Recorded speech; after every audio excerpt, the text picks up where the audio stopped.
ಶ್ರೀ ಗುರು ಬಸವಲಿಂಗಾಯ ನಮಃ. ಬಸವಣ್ಣನೇ ತಾಯಿ, ಬಸವಣ್ಣನೇ ತಂದೆ, ಬಸವಣ್ಣನೇ ಪರಮ ಬಂಧುವೆನಗೆ ವಸುಧೀಶ ಕಪಿಲ ಸಿದ್ಧಮಲ್ಲಿಕಾರ್ಜುನ ನಿಮ್ಮ ಹೆಸರಿಟ್ಟ ಗುರು ಬಸವಣ್ಣನಯ್ಯ. ವಿಶ್ವಗುರು ಬಸವಣ್ಣನವರನ್ನು, ಬಸವಾದಿ ಶರಣರನ್ನು ಭಕ್ತಿಯಿಂದ ಸ್ಮರಿಸಿ,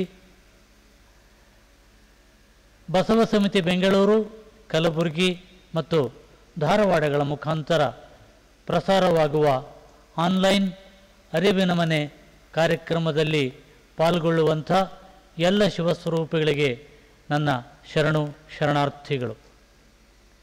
ಬಂಧುಗಳೇ, ಇಂದು ಕಲಬುರಗಿ ಬಸವ ಸಮಿತಿಯಲ್ಲಿ ಆನ್ಲೈನ್ ಅರಿವಿನ ಮನೆಯ 687ನೆಯ ಕಾರ್ಯಕ್ರಮ ಪ್ರಸಾರವಾಗ್ತಾ ಇದೆ. ಇಂದು ಡಾಕ್ಟರ್ ಅವಿನಾಶ್ ಕವಿ, ಸಹ ಪ್ರಾಧ್ಯಾಪಕರು, ಕಮ್ಯುನಿಟಿ ಮೆಡಿಸಿನ್ ವಿಭಾಗ, JN ಮೆಡಿಕಲ್ ಕಾಲೇಜು, KLE ವಿಶ್ವವಿದ್ಯಾಲಯ ಬೆಳಗಾವಿಯವರು ಅನುಭವ ನೀಡಲಿದ್ದಾರೆ. ಅವರು ಶಿವಯೋಗ ಅಥವಾ ಇಷ್ಟಲಿಂಗ ಯೋಗ, ಆಧ್ಯಾತ್ಮಿಕ ವೈಜ್ಞಾನಿಕ ಆಯಾಮಗಳನ್ನು ಕುರಿತು ಅನುಭವವನ್ನು ನೀಡಲಿದ್ದಾರೆ.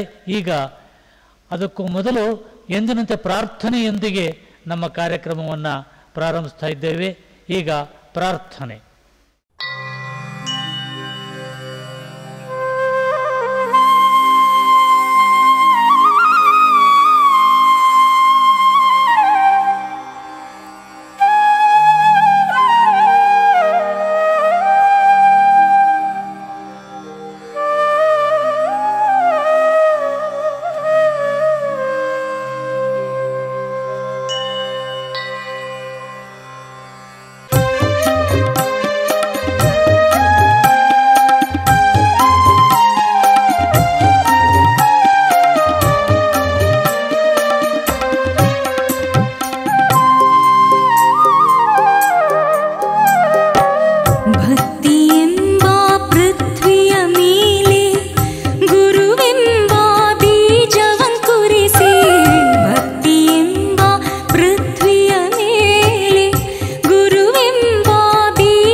ಅತಿಥಿಗಳ ಪರಿಚಯಕ್ಕೂ ಮುನ್ನ ಸ್ವಾಗತವನ್ನು ಕೋರ್ತಾ ಇದ್ದೇನೆ. ಇಂದು ಅನುಭವ ನೀಡಲಿರುವ ಡಾಕ್ಟರ್ ಅವಿನಾಶ್ ಕವಿ, ಸಹ ಪ್ರಾಧ್ಯಾಪಕರು, ಕಮ್ಯುನಿಟಿ ಮೆಡಿಸಿನ್ ವಿಭಾಗ, JN ಮೆಡಿಕಲ್ ಕಾಲೇಜ್, KLE ವಿಶ್ವವಿದ್ಯಾಲಯ ಬೆಳಗಾವಿಯವರಿಗೆ ಕಲಬುರಗಿ ಬಸವ ಸಮಿತಿಯ ಪರವಾಗಿ, ಬಸವ ಸಮಿತಿಯ ಎಲ್ಲ ಶಾಖೆಗಳ ಪರವಾಗಿ ಅವರಿಗೆ ಹೃತ್ಪೂರ್ವಕವಾದಂಥ ಸ್ವಾಗತವನ್ನು ಕೋರ್ತಾ ಇದ್ದೇನೆ. ಈ ಕಾರ್ಯಕ್ರಮದಲ್ಲಿ ಉಪಸ್ಥಿತರಿರುವ ಎಲ್ಲ ಪೂಜ್ಯರುಗಳಿಗೂ, ಗೌರವಾನ್ವಿತ ಅಧ್ಯಕ್ಷರುಗಳಿಗೂ, ಸಹೃದಯ ಶರಣ ಬಂಧುಗಳಿಗೆ, ಆನ್ಲೈನ್ ಮೂಲಕ ಉಪಸ್ಥಿತರಿರುವ ತಮ್ಮೆಲ್ಲರಿಗೂ ಸಹೃದಯ ರೀತಿಯಿಂದ ಸ್ವಾಗತವನ್ನು ಕೋರ್ತಾ ಇದ್ದೇನೆ. ಈಗ ಅನುಭವಕ್ಕೂ ಮುನ್ನ ಅತಿಥಿಗಳ ಪರಿಚಯವನ್ನು ಮಾಡಿಕೊಡಲಿದ್ದಾರೆ ಡಾಕ್ಟರ್ ವೀರಣ್ಣ ದಂಡೆ, ನಿರ್ದೇಶಕರು, ಡಾಕ್ಟರ್ BD ಜತ್ತಿ ವಚನ ಅಧ್ಯಯನ ಕೇಂದ್ರ, ಕಲಬುರಗಿ ಬಸವ ಸಮಿತಿ, ಕಲಬುರಗಿಯವರು.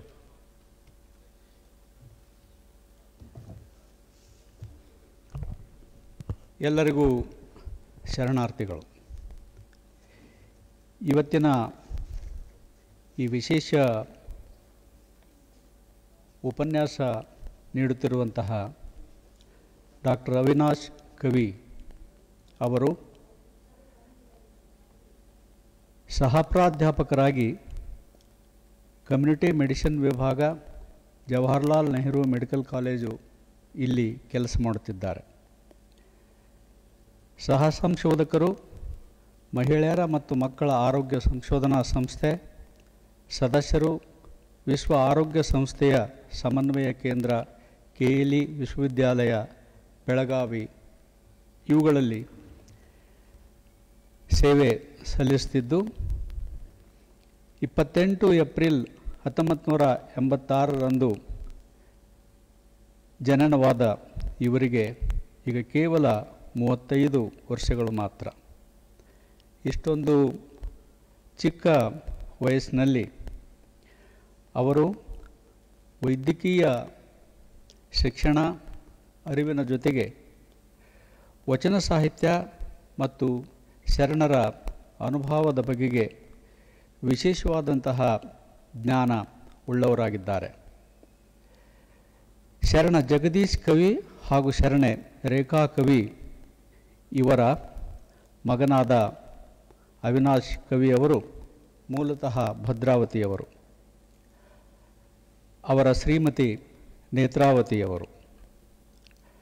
ಇವರ ಪ್ರಾಥಮಿಕ ವಿದ್ಯಾಭ್ಯಾಸ ಭದ್ರಾವತಿ, ಶಿವಮೊಗ್ಗಗಳಲ್ಲಿ ನಡೆದು MBBS ಮತ್ತು MD ವಿದ್ಯಾಭ್ಯಾಸವನ್ನು ಜವಾಹರ್ಲಾಲ್ ನೆಹರು ಮೆಡಿಕಲ್ ಕಾಲೇಜ್ ಬೆಳಗಾವಿ ಇಲ್ಲಿ ಪೂರೈಸಿದ್ದಾರೆ. ನಂತರ DNB ಅಭ್ಯಾಸವನ್ನು ನವದೆಹಲಿಯಲ್ಲಿ FDIAB ಅಪೆಲ್ಲೋ ಆಸ್ಪತ್ರೆ ಬೆಂಗಳೂರಿನಲ್ಲಿ ಮುಗಿಸಿದ್ದಾರೆ. ಅವರ ವಿಶೇಷ ಆಸಕ್ತಿ ಅಂತಂದರೆ, ನಾನು ಈಗಾಗಲೇ ಹೇಳಿದಂತೆ ಈ ವೈದ್ಯಕೀಯ ಶಾಸ್ತ್ರದ ಅಧ್ಯಯನದ ಜೊತೆಗೆ ಬಸವಾದಿ ಶರಣೆಯರ ವಚನ ಸಾಹಿತ್ಯ, ವಿಶೇಷವಾಗಿ ಇಷ್ಟಲಿಂಗ ತತ್ವ ಮತ್ತು ಬಸವ ತತ್ವ ನಿಜಾಚರಣೆ ಇವುಗಳ ಬಗೆಗೆ ವಿಶೇಷವಾದಂತಹ ಅಧ್ಯಯನ ಮಾಡಿದ್ದಾರೆ.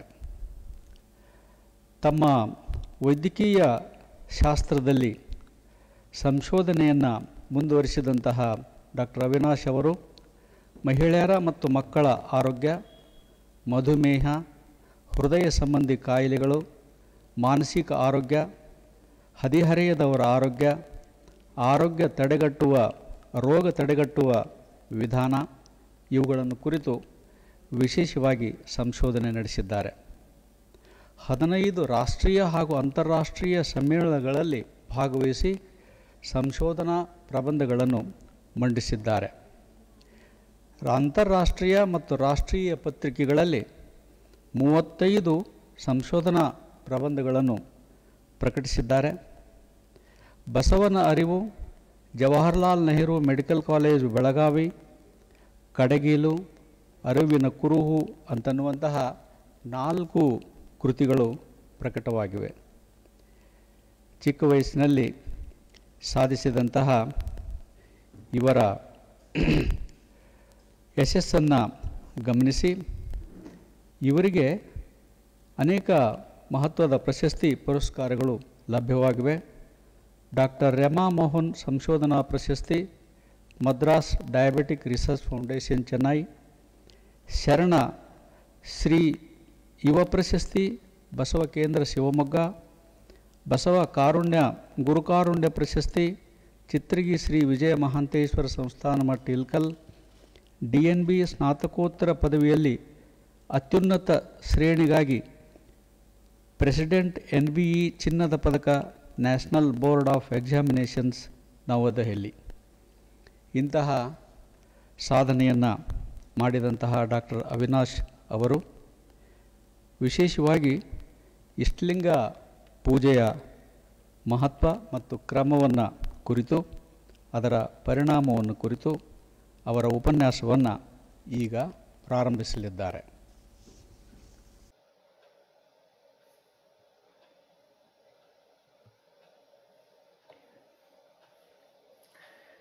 ಶ್ರೀ ಗುರು ಬಸವಲಿಂಗಾಯ ನಮಃ. ಕಾಯದೊಳು ಗುರುಲಿಂಗ ಜಂಗಮ ದಾಯತವನರಿಯಲ್ಕೆ ಸುಲಭೋಪಾಯದಿಂದ ಇದಿಟ್ಟು ಬಾಹ್ಯಸ್ಥಲಕ್ಕೆ ಕುರುಹಾಗಿ ದಾಯದೋರಿ ಸಮಸ್ತ ಭಕ್ತನಿ ಕಾಯವನ್ನು ಪಾವನವ ಮಾಡಿದ ರಾಯ ಪೂರ್ವಾಚಾರ್ಯ ಸಂಗನ ಗುರುಬಸವ ಶರಣಾರ್ಥಿ.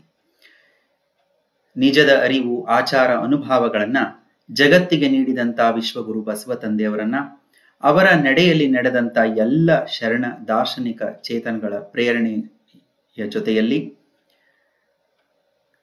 ಕಲಬುರಗಿಯ ಬಸವ ಸಮಿತಿಯ ವತಿಯಿಂದ ಆಯೋಜಿಸಲ್ಪಟ್ಟಿರುವಂತಹ ಅಂತರ್ಜಾಲದಲ್ಲಿ ಅರಿವಿನ ಮನೆ ಕಾರ್ಯಕ್ರಮದಲ್ಲಿ ಈ ಕಾರ್ಯಕ್ರಮದ ರೂವಾರಿಗಳು ಬಸವಾಯತರು, ಕೇಂದ್ರ ಬಸವ ಸಮಿತಿಯ ಅಧ್ಯಕ್ಷರೂ ಆದಂತಹ ಶರಣರಾದ ಅರವಿಂದ ಜತ್ತಿ ಅಣ್ಣನವರಲ್ಲಿ,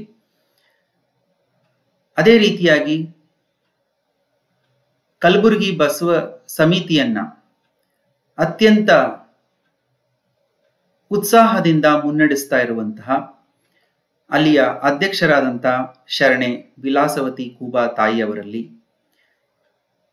ಈ ಅಂತರ್ಜಾಲದ ಮುಖೇನ ಈ ಶರಣ ಚಿಂತನೆ ಕಾರ್ಯಕ್ರಮದಲ್ಲಿ ಭಾಗವಹಿಸಿರುವಂತಹ ಎಲ್ಲ ಶರಣೆಯರಲ್ಲಿ ಶರಣು ಶರಣಾರ್ಥಿಗಳು. ಕಲ್ಯಾಣ ನಾಡಿನ ಹೆಬ್ಬಾಗಿಲೆನಿಸಿರುವಂತಹ ಕಲಬುರಗಿ, ಅಲ್ಲಿಯ ಕ್ರಿಯಾಶೀಲ ಬಸವ ಸಂಘಟನೆಗಳಲ್ಲಿ ಒಂದು ಬಸವ ಸಮಿತಿ. ಬಸವ ಸಮಿತಿಯ ಮುಖಾಂತರವಾಗಿ ಅನೇಕ ಶರಣ ಚಿಂತನೆಗಳನ್ನ, ಅದರಲ್ಲೂ ಈ ಕೊರೋನಾ ಸಂಕಷ್ಟದ ಕಾಲದಲ್ಲಿ ಈ ಹೊಸ ತಂತ್ರಜ್ಞಾನದ ಒಂದು ಉಪಯೋಗದೊಡನೆ ಕೇವಲ ಕೆಲವು ಜನರಿಗೆ ಮುಟ್ಟುತ್ತಾ ಇರುವಂತ ಈ ಚಿಂತನೆ ಇಂದು ಸಾವಿರಾರು ಜನ, ಲಕ್ಷಾಂತರ ಜನರಿಗೆ ವಿಶ್ವಾದ್ಯಂತ ತಲುಪುವಂತೆ ಮಾಡಿರುವಂಥದ್ದು ಅತ್ಯಂತ ಸ್ತುತ್ಯಾರ್ಹವಾದಂತಹ ಒಂದು ಕಾರ್ಯ. ಆ ನಿಟ್ಟಿನಲ್ಲಿ ಇಂದು ನಾವು ಇಷ್ಟಲಿಂಗ ಯೋಗ ಅಥವಾ ಶಿವಯೋಗದ ಆಧ್ಯಾತ್ಮಿಕ ಮತ್ತು ವೈಜ್ಞಾನಿಕ ಚಿಂತನೆಗಳನ್ನ ತಮ್ಮೊಡನೆ ಹಂಚಿಕೊಳ್ಳಲಿಕ್ಕೆ ಬಯಸ್ತೇನೆ.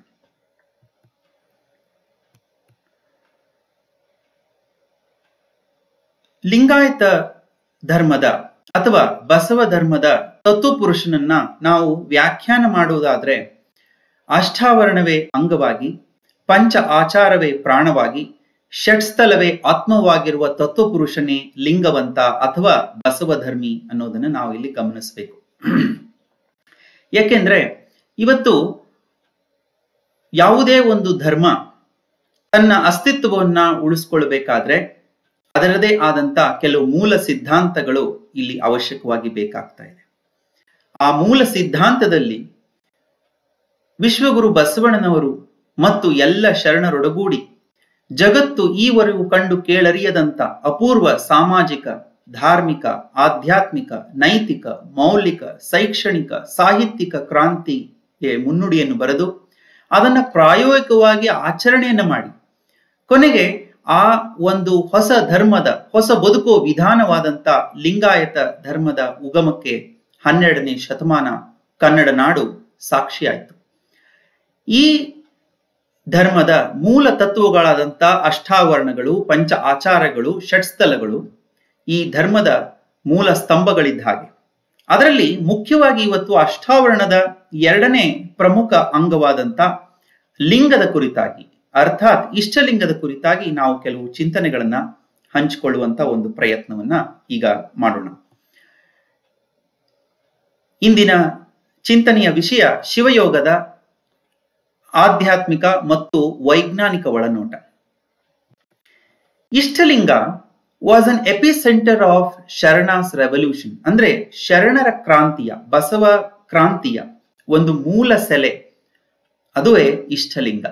ಇಷ್ಟಲಿಂಗದ ಮುಖಾಂತರವಾಗಿಯೇ ಗುರು ಬಸವಣ್ಣನವರು ಈ ಹೊಸ ಧರ್ಮದ ಅಸ್ತಿತ್ವಕ್ಕೆ ಒಂದು ಭದ್ರ ಅಡಿಪಾಯವನ್ನ ಹಾಕಿ ಅದು 900 ವರ್ಷಗಳ ಪರ್ಯಂತರವೂ ಅದು ಯಶಸ್ವಿಯಾಗಿ ಮುನ್ನಡೀತಾ ಇರೋದನ್ನ ನೀವು ಕಾಣ್ತಾ ಇದ್ದೇವೆ. ಹಾಗಾದ್ರೆ ಇಷ್ಟಲಿಂಗ ಅಂತಂದ್ರೆ ಏನು ಅನ್ನೋದನ್ನ ನಾವಿಲ್ಲಿ ಗಮನಿಸ್ತಾ ಹೋದಾಗ, ಇಷ್ಟಲಿಂಗಕ್ಕೆ ಅನೇಕ ಆಯಾಮಗಳು, ಅನೇಕ ತತ್ವ ಸಿದ್ಧಾಂತಗಳೊಂದು ಸಮುಚ್ಚಯವಾಗಿದೆ ಇಷ್ಟಲಿಂಗ. ಆದ್ರೆ ಇಷ್ಟಲಿಂಗ ಮುಖ್ಯವಾಗಿ ನಾವು ಕೆಲವೊಂದಿಷ್ಟು ಇದು ಒಂದು ಕುರುಹು ಎಂಬುದಾಗಿ ನೋಡ್ತಾ ಹೋದಾಗ ಇದು ಎಂಥ ಕುರುಹು? It is a symbol of Lord Almighty, ಅಂದ್ರೆ ಪರಮ ಚೈತನ್ಯ ಸ್ವರೂಪಿಯಾದಂತ ಪರಾತ್ಪರ ವಸ್ತುವಿನ ಕುರುಹೇ ಈ ಇಷ್ಟಲಿಂಗ. ಮಾತ್ರವಲ್ಲ, it is a symbol of inner consciousness, ಅಂದ್ರೆ ನಮ್ಮಲ್ಲಿ ಸುಪ್ತವಾಗಿ ಅಂತರ್ಗತವಾಗಿರುವಂತಹ ಒಂದು ಸಾಕ್ಷಿ ಪ್ರಜ್ಞೆಯ ಒಂದು ಅರಿವಿನ ಕುರುಹು, ಅದುವೇ ಇಷ್ಟಲಿಂಗ. ಜೊತೆಗೆ ಸಾಮಾಜಿಕ ಸಮಾನತೆಯನ್ನ ತಂದಂತಹ, ಸಮಾಜದ ಪ್ರತಿಯೊಬ್ಬ ವ್ಯಕ್ತಿಯು, ಸಮಾಜದ ಕಟ್ಟಕಡೆಯ ವ್ಯಕ್ತಿಯು ಒಂದೇ ಎಂದು ಸಾರಿದಂತಹ, ಸಮಾಜದ ಅರ್ಧ ಭಾಗವಾಗಿರುವಂತಹ ಹೆಣ್ಣು ಮಕ್ಕಳಿಗೂ ಧಾರ್ಮಿಕ, ನೈತಿಕ, ಆಧ್ಯಾತ್ಮಿಕ ಸಂಸ್ಕಾರವನ್ನು ನೀಡಿದಂತಹ ಕುರುಹು ಇಷ್ಟಲಿಂಗ. ಅದು ಸಮಾನತೆಯ ಕುರುಹು ಕೂಡ. ಅದೇ ರೀತಿಯಾಗಿ ಇಷ್ಟಲಿಂಗದ ಮುಖಾಂತರವಾಗಿ ಮಾಡುವ ಸಾಧನೆ ಸಿದ್ಧಿಗಳು ನಮ್ಮ ಕೇವಲ ಬಾಹ್ಯ ಆಚರಣೆಗಳ ಒಂದು ಶುದ್ಧಿಯನ್ನ ಮಾತ್ರ ಮಾಡದಲೆ ನಮ್ಮ ಅಂತರಂಗದ ಶುದ್ಧಿಯನ್ನು ಕೂಡ ಸಾಧಿಸುವ ನಿಟ್ಟಿನಲ್ಲಿ ಅದು ಸಿಂಬಲ್ ಆಫ್ ಸೆಲ್ಫ್ ಪ್ಯೂರಿಫಿಕೇಶನ್ ಅಥವಾ ಅಂತರಂಗ ಬಹಿರಂಗ ಶುದ್ಧಿ ಸಾಧಿಸುವ ಕುರುಹು ಎಂಬುದನ್ನ ನಾವಿಲ್ಲಿ ನೋಡಬಹುದು. ಇನ್ನು ಕೊನೆಯದಾಗಿ it is a symbol of social empowerment, ಅಂದ್ರೆ ಸಾಮಾಜಿಕ ಸಬಲೀಕರಣದ ಕುರುಹು ಕೂಡ ಆಗಿದೆ. ಅಲ್ಲಿವರೆಗೂ ಈ ಕೀಳರಿಮೆ ಅನ್ನುವಂಥದ್ದು ಸಮಾಜದ ಈ ಅಸ್ಪೃಶ್ಯರು, ಶೂದ್ರಾತಿ ಶೂದ್ರರೆನಿಸಿಕೊಂಡಂತವರಲ್ಲಿ ಅತಿಯಾಗಿ ಕಂಡು ಬರುತ್ತಿರುವುದನ್ನು ಗಮನಿಸಿ ಆ ಇಷ್ಟಲಿಂಗವನ್ನ ಕಟ್ಟಿಕೊಳ್ಳುವುದರ ಮುಖಾಂತರವಾಗಿ, ಆಯತವನ್ನು ಮಾಡಿಕೊಳ್ಳುವುದರ ಮುಖಾಂತರವಾಗಿ ಸಾಮಾಜಿಕ ಸಬಲೀಕರಣವನ್ನ ಆ ನಿಮ್ನ ವರ್ಗದ ಜನರಿಗೆ ಕೂಡ ದಯಪಾಲಿಸಿದ್ದು ಗುರು ಬಸವಣ್ಣನವರ ಒಂದು ಅಪ್ರತಿಮವಾದಂತಹ ಸಾಧನೆ. ಹಾಗಾಗಿ ಈ ಇಷ್ಟಲಿಂಗಕ್ಕೆ ಇಷ್ಟೊಂದು ವಿನೂತನವಾಗಿರುವಂತಹ ಒಂದು ಚಿಂತನೆಯನ್ನ ನೀವು ಇವತ್ತು ನೋಡಬಹುದಾಗಿದೆ. ಈ ಎಲ್ಲದಕ್ಕೂ ಕಾರಣಕರ್ತರು ಮನುಕುಲ ಕಂಡಂತ ಅಪ್ರತಿಮ ಸಮಾಜೋ ಧಾರ್ಮಿಕ ಆಧ್ಯಾತ್ಮ ವಿಜ್ಞಾನಿ ಗುರು ಬಸವಣ್ಣನವರು. ಚಾಮರಸ ಕವಿ ತನ್ನ ಪ್ರಭುಲಿಂಗ ಲೀಲೆಯಲ್ಲಿ ಗುರು ಬಸವಣ್ಣನವರ ವ್ಯಕ್ತಿತ್ವದ ಒಂದು ಚಿತ್ರಣವನ್ನ, ಅವರು ಜೀವನದಲ್ಲಿ ಸಾಧಿಸಿದಂತ ಅಪ್ರತಿಮ ಸಾಧನೆಗಳನ್ನ ಒಂದೇ ಒಂದು ಪದ್ಯದಲ್ಲಿ ಪಟ್ಟಿ ಮಾಡೋ ಮುಖಾಂತರವಾಗಿ ಈ ರೀತಿಯಾಗಿ ಹೇಳ್ತಾ ಇದ್ದಾರೆ. ಕಾಯದಳು ಗುರು ಲಿಂಗ ಜಂಗಮದ ಆಯತವರಿಯ ನರಿಯಲ್ಕೆ ಸುಲಭೋಪಾಯದಿಂದಿರಿಟ್ಟು ಬಾಹ್ಯ ಸ್ಥಳಕ್ಕೆ ಕುರುಹಾಗಿ ದಾಯದೋರಿ ಸಮಸ್ತ ಭಕ್ತನಿ ಕಾಯವನ್ನು ಪಾವನವ ಮಾಡಿದ ರಾಯ ಪೂರ್ವಾಚಾರ್ಯ ಸಂಗನ ಗುರುಬಸವ ಶರಣಾರ್ಥಿ. ಅಂದ್ರೆ ಇಲ್ಲಿ ಕಾಯವನ್ನ ಬಹುತೇಕ ಸಂಸ್ಕೃತಿಗಳು ಕಾಯವನ್ನ ತುಚ್ಛೀಕರಿಸಿದ್ರು. ಆದ್ರೆ ಗುರು ಬಸವಣ್ಣವ್ರು ಏನ್ ಮಾಡ್ತಾ ಇದ್ದಾರೆ ಇಲ್ಲಿ ಅಂದ್ರೆ, ಕಾಯವನ್ನ ತುಚ್ಛೀಕರಿಸದಲ್ಲಿ ಅದನ್ನು ಉದಾತ್ತೀಕರಿಸಿ ಗುರು ಲಿಂಗ ಜಂಗಮದ ಆಯತವನ್ನ ಅರಿವು, ಆಚಾರ, ಅನುಭವದ ಮೂಲಕ ಅರ್ಥ ಮಾಡ್ಕೊಳ್ಳಿಕ್ಕೆ, ಅದನ್ನ ಆಚರಣೆಗೆ ತರಲಿಕ್ಕೆ ಸುಲಭವಾದಂತ ಒಂದು ದಾರಿಯನ್ನ ಇಟ್ರು. ಆ ಸುಲಭವಾದ ದಾರಿ ಯಾವುದು ಅಂತಂದ್ರೆ ಶಿವಯೋಗದ ರಹದಾರಿ, ಅರ್ಥಾತ್ ಇಷ್ಟಲಿಂಗವನ್ನ ಹಿಡಿದು ಮಾಡುವಂತ ಆ ಪರಿಪೂರ್ಣ ಯೋಗದ ಮಹಾ ಮಾರ್ಗವೇ ಅದು ಬಸವ ಮಾರ್ಗ. ಆ ಮಾರ್ಗದ ಮುಖಾಂತರವಾಗಿ ಚಲಿಸಿ ಪ್ರತಿಯೊಬ್ಬ ಜೀವಿಯು ಸಮಸ್ತ ಭಕ್ತನಿ ಕಾಯವನೋ ಪಾವನವ ಅಂತಂದ್ರೆ ಅವರು ಇವರೆನ್ನದೆ ಯಾವ ಜಾತಿ, ಕುಲ, ಗೋತ್ರ ಭೇದವನ್ನೆನಿಸದೆ, ಹೆಣ್ಣು ಗಂಡು ಎಂಬ ಲಿಂಗಭೇದವನ್ನೆನಿಸದೆ ಎಲ್ಲರೂ ಕೂಡ ಆ ಆಧ್ಯಾತ್ಮಿಕ ಮಹಾಮಾರ್ಗದಲ್ಲಿ ನಡೆಯುವಂತಹ ಒಂದು ರಹದಾರಿಯನ್ನು ನೀಡಿದಂತ ವಿಶ್ವಗುರು ಬಸವಣ್ಣನವರು ಈ ಜಗತ್ತು ಕಂಡು ಕೇಳರಿಯದಂತ ಒಬ್ಬ ಪ್ರಸಿದ್ಧ ಸಮಾಜೋ ಧಾರ್ಮಿಕ ಆಧ್ಯಾತ್ಮ ವಿಜ್ಞಾನಿ ಅಂತಂದ್ರೆ ಅದು ತಪ್ಪಾಗ್ಲಿಕ್ಕಿಲ್ಲ. ಮತ್ತು ಅವರೇ ರಾಯ ಪೂರ್ವಾಚಾರಿ, ಅಂದ್ರೆ ಇಷ್ಟಲಿಂಗವನ್ನ ಹಿಡಿದು ಮಾಡುವಂತ ಯೋಗದ ಒಂದು ಅನ್ವೇಷಕರು ಅನ್ನುವುದನ್ನು ಕೂಡ ಇಲ್ಲಿ ಚಾಮರಸ ಕವಿ ಸ್ಪಷ್ಟಪಡಿಸ್ತಾ ಇರುವುದನ್ನ ನೀವು ಗಮನಿಸಬಹುದು. ಈ ಜಗತ್ತಿನಲ್ಲಿರುವಂತ ಎಲ್ಲ ಧರ್ಮಗಳು, ಅದರಲ್ಲೂ ಮುಖ್ಯವಾಗಿ ನಾವು ಎರಡು ರೀತಿಯಲ್ಲಿ ವಿಂಗಡಿಸಬಹುದು. ಒಂದು ಶೇಶ್ವರವಾದಿ, ಅಂದ್ರೆ ದೇವರ ಅಸ್ತಿತ್ವವನ್ನ, ಪರಮ ಚೈತನ್ಯದ ಅಸ್ತಿತ್ವವನ್ನು ಒಪ್ಪುವಂತ ಧರ್ಮಗಳು. ಮೂರು ಮುಖ್ಯ ತತ್ವಗಳ ಒಂದು ಅನುಸಂಧಾನವನ್ನ ನಾವು ಆ ಧರ್ಮದಲ್ಲಿ ಗುರುತಿಸ್ತೇವೆ. ಯಾವುದು ಅಂತಂದ್ರೆ ಜೀವ, ಜಗತ್ತು ಮತ್ತು ಈಶ್ವರ. ಜೀವ ಅಂದ್ರೆ ವ್ಯಕ್ತಿ, ಜಗತ್ತು ನಮ್ಮ ಸುತ್ತಲೂ ಮುತ್ತಲು ಇರುವಂತ ಪ್ರಕೃತಿ, ಮತ್ತು ಈಶ್ವರ ಅಂತಂದ್ರೆ ನಮ್ಮ ಮತ್ತು ಪ್ರಕೃತಿಯ ಸೃಷ್ಟಿಗೆ ಕಾರಣಕರ್ತನಾದಂತ ಸೃಷ್ಟಿಕರ್ತ. ಈ ಜೀವ, ಜಗತ್ತು, ಈಶ್ವರ ಈ ತತ್ವಗಳ ಒಟ್ಟಾರೆ ಸಾರವನ್ನ ನೀವು ಗಮನಿಸ್ತಾ ಹೋದಾಗ ಇಲ್ಲಿ ಒಂದನ್ನ ನಾವಿಲ್ಲಿ ಗಮನಿಸಬಹುದು. ಜೀವಿ ಅನ್ನುವಂಥದ್ದು ಯಾವಾಗಲೂ ಕೂಡ ಸಾಧನೆಯನ್ನ ಮಾಡಬೇಕು ಅನ್ನುವಂತ ಒಂದು ಊರ್ಧ್ವಮುಖವಾಗಿರುವಂತ ಒಂದು ಚಿಂತನೆಯನ್ನ ಹೊಂದಿರುವಂತ ಒಬ್ಬ ವ್ಯಕ್ತಿ ಸಾಧಕ. ಸತ್ವ ರಜ ತಮ ಅನ್ನುವಂತ 3 ಗುಣಗಳನ್ನ ಹೊಂದಿರುವಂತದ್ದು. ಈ ಸತ್ವ ಸಾತ್ವಿಕ ಗುಣ, ರಾಜಸಿಕ ಗುಣ ಮತ್ತು ತಾಮಸಿಕ ಗುಣ ಒಂದು ದೃಷ್ಟಿಯಲ್ಲಿ ಒಂದು ಸ್ವಲ್ಪ ಹೆಚ್ಚು, ಒಂದು ಸ್ವಲ್ಪ ಕಡಿಮೆ ಆಗೋದ್ರಿಂದ ಈ ಒಂದು ತ್ರಿಕೋನವನ್ನ ಸ್ವಲ್ಪ ಏರ್ಪೇರ್ ಆಗ್ಬೋದು. ಆದ್ರೆ ಒಟ್ಟಾರೆ ನೋಡೋದಾದ್ರೆ ಈ 3 ತತ್ವಗಳನ್ನ ನಾವಿಲ್ಲಿ ಗಮನಿಸಬಹುದು. ಆದ್ರೆ ಜಗತ್ತು ಪರಮಾತ್ಮನ ಚಿದಂಶವೇ ಆಗಿರುವುದರಿಂದ ಸಚ್ಚಿದಾನಂದ ನಿತ್ಯ ಸಚ್ಚಿತ್ ಆನಂದ ಭರಿತವಾಗಿ ಈ ಒಂದು ಜೀವಿಯ ಊರ್ಧ್ವಮುಖವಾದಂತ ಸಾಧನೆಯನ್ನ ನಿಯಂತ್ರಣದಲ್ಲಿಟ್ಟುಕೊಳ್ಳುವ ರೀತಿಯಲ್ಲಿ, ಅಂದ್ರೆ ನಾವು ಎಷ್ಟೇ ಸಾಧನೆಯನ್ನ ಮಾಡಿದ್ರೂ ಕೂಡ ಪ್ರಕೃತಿಯ ಮುಂದೆ ನಾವು ಏನೂ ಅಲ್ಲ. ಹಾಗಾಗಿ ನಾವು ಎಷ್ಟೇ ಪ್ರಕೃತಿಯ ಮೇಲೆ ವಿಜಯವನ್ನ ಸಾಧಿಸ್ತೀವಿ ಅಂತಂದ್ರೂ ಕೂಡ ಎಲ್ಲೋ ಒಂದ್ ಕಡೆ ಸೋಲ್ತಾ ಇದ್ದೇವೆ. ಅರ್ಥಾತ್ ಪ್ರಕೃತಿ ನಮ್ಮನ್ನ ನಿಯಂತ್ರಿಸ್ತಿದೆ ವಿನ ನಾವು ಪ್ರಕೃತಿಯ ನಿಯಂತ್ರಿಸ್ತಾ ಇಲ್ಲ ಅನ್ನುವಂತ ಒಂದು ಸಾಂಕೇತಿಕವಾದಂತ ಇಲ್ಲಿ ಚಿತ್ರಣ. ಇನ್ನು ಈಶ್ವರ ಅರ್ಥಾತ್ ಪರಮಾತ್ಮ ಬಯಲು, ಈ ಆತನ ಆ ಪರಮಾತ್ಮ ಚೈತನ್ಯದ ಒಂದು ವ್ಯಕ್ತಿ ಲಕ್ಷಣ ಅಂತಂದ್ರೆ ಅದು ಪರಿಪೂರ್ಣತೆ, ಅಂದ್ರೆ ಪರ್ಫೆಕ್ಷನ್. ಇಲ್ಲಿ ಈ ಜೀವ, ಜಗತ್ತು, ಈಶ್ವರ ಈ 3 ತತ್ವಗಳ ಅನುಸಂಧಾನವೇ ಬಹುತೇಕ ಧರ್ಮಗಳ ಒಟ್ಟಾರೆ ಸಾರ. ಆದ್ರೆ ಈ ಚಿತ್ರಣವನ್ನ ಇಲ್ಲಿ ಹಾಕುವಂತ ಉದ್ದೇಶ ಏನು ಅಂತಂದ್ರೆ, ಇಲ್ಲಿ ಇದು ಒಬ್ಬ ವ್ಯಕ್ತಿ ಒಂದು ಧ್ಯಾನಾಸಕ್ತ ಭಂಗಿಯಲ್ಲಿ ಕುಳಿತಾಗ ಆಗುವಂತ ಒಂದು ಚಿತ್ರದ ಒಂದು ರೇಖಾಂಶ.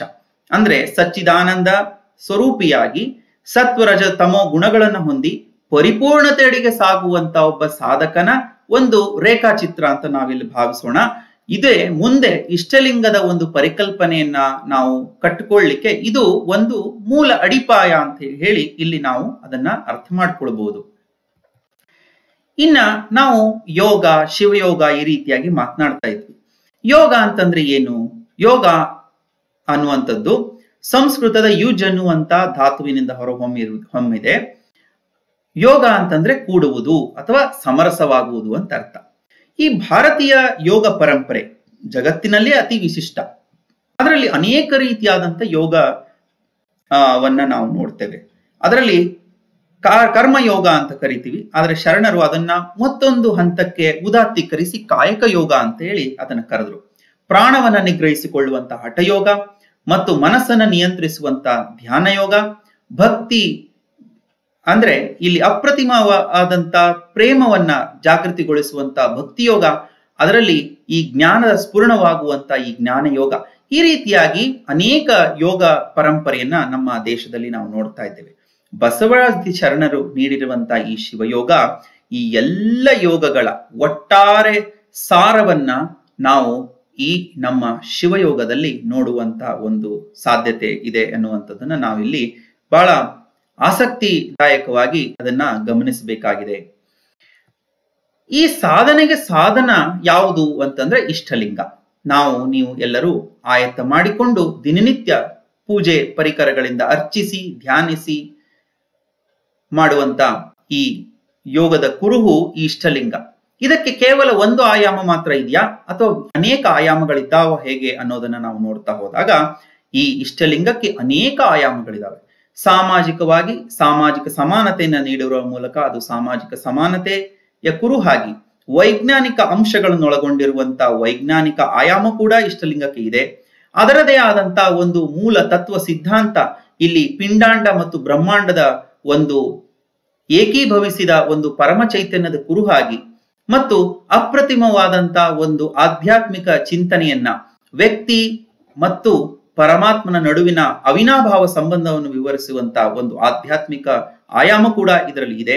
ಮುಖ್ಯವಾಗಿ ಇದು ಒಂದು ಸ್ವತಂತ್ರವಾಗಿ ರೂಪಿತವಾದಂತಹ ಬದುಕು ವಿಧಾನವಾದಂತಹ ಲಿಂಗಾಯತ ಧರ್ಮದ ಲಾಂಛನವಾಗಿ ಕೂಡ ಬಳಸಲ್ಪಡುವುದರಿಂದ ಅದರದೇ ಆದಂತಹ ಒಂದು ಧಾರ್ಮಿಕವಾದಂತಹ ಆಯಾಮ, ಅದರ ಜೊತೆಗೆ ಆರೋಗ್ಯದ ಕುರಿತಾಗಿ ಇವತ್ತು ನಾವು ಬಹಳಷ್ಟು ಆರೋಗ್ಯದ ಕುರಿತಾಗಿ ಚಿಂತನೆಯನ್ನು ಮಾಡ್ತಾ ಇರ್ತೇವೆ.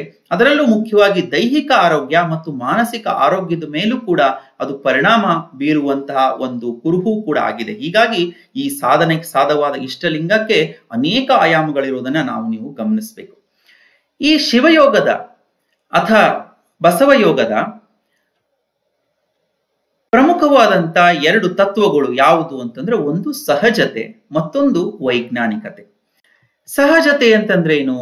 ಯಾವುದೇ ಆಡಂಬರವಿಲ್ಲದೆ ಸುಲಭ ರೀತಿಯಲ್ಲಿ ಎಲ್ಲರಿಗೂ ಎಲ್ಲಾ ಸಮಯದಲ್ಲೂ ಬೇಕಾದ ರೀತಿಯಲ್ಲಿ ದೊರೆಯುವುದು ಹಾಗೂ ನಿಸರ್ಗದ ನಿಯಮಗಳಿಗೆ ವಿರುದ್ಧವಾಗಿರಬಾರದು, ಅದು ಸಹಜತೆ ಅನ್ನುವಂಥದ್ದು.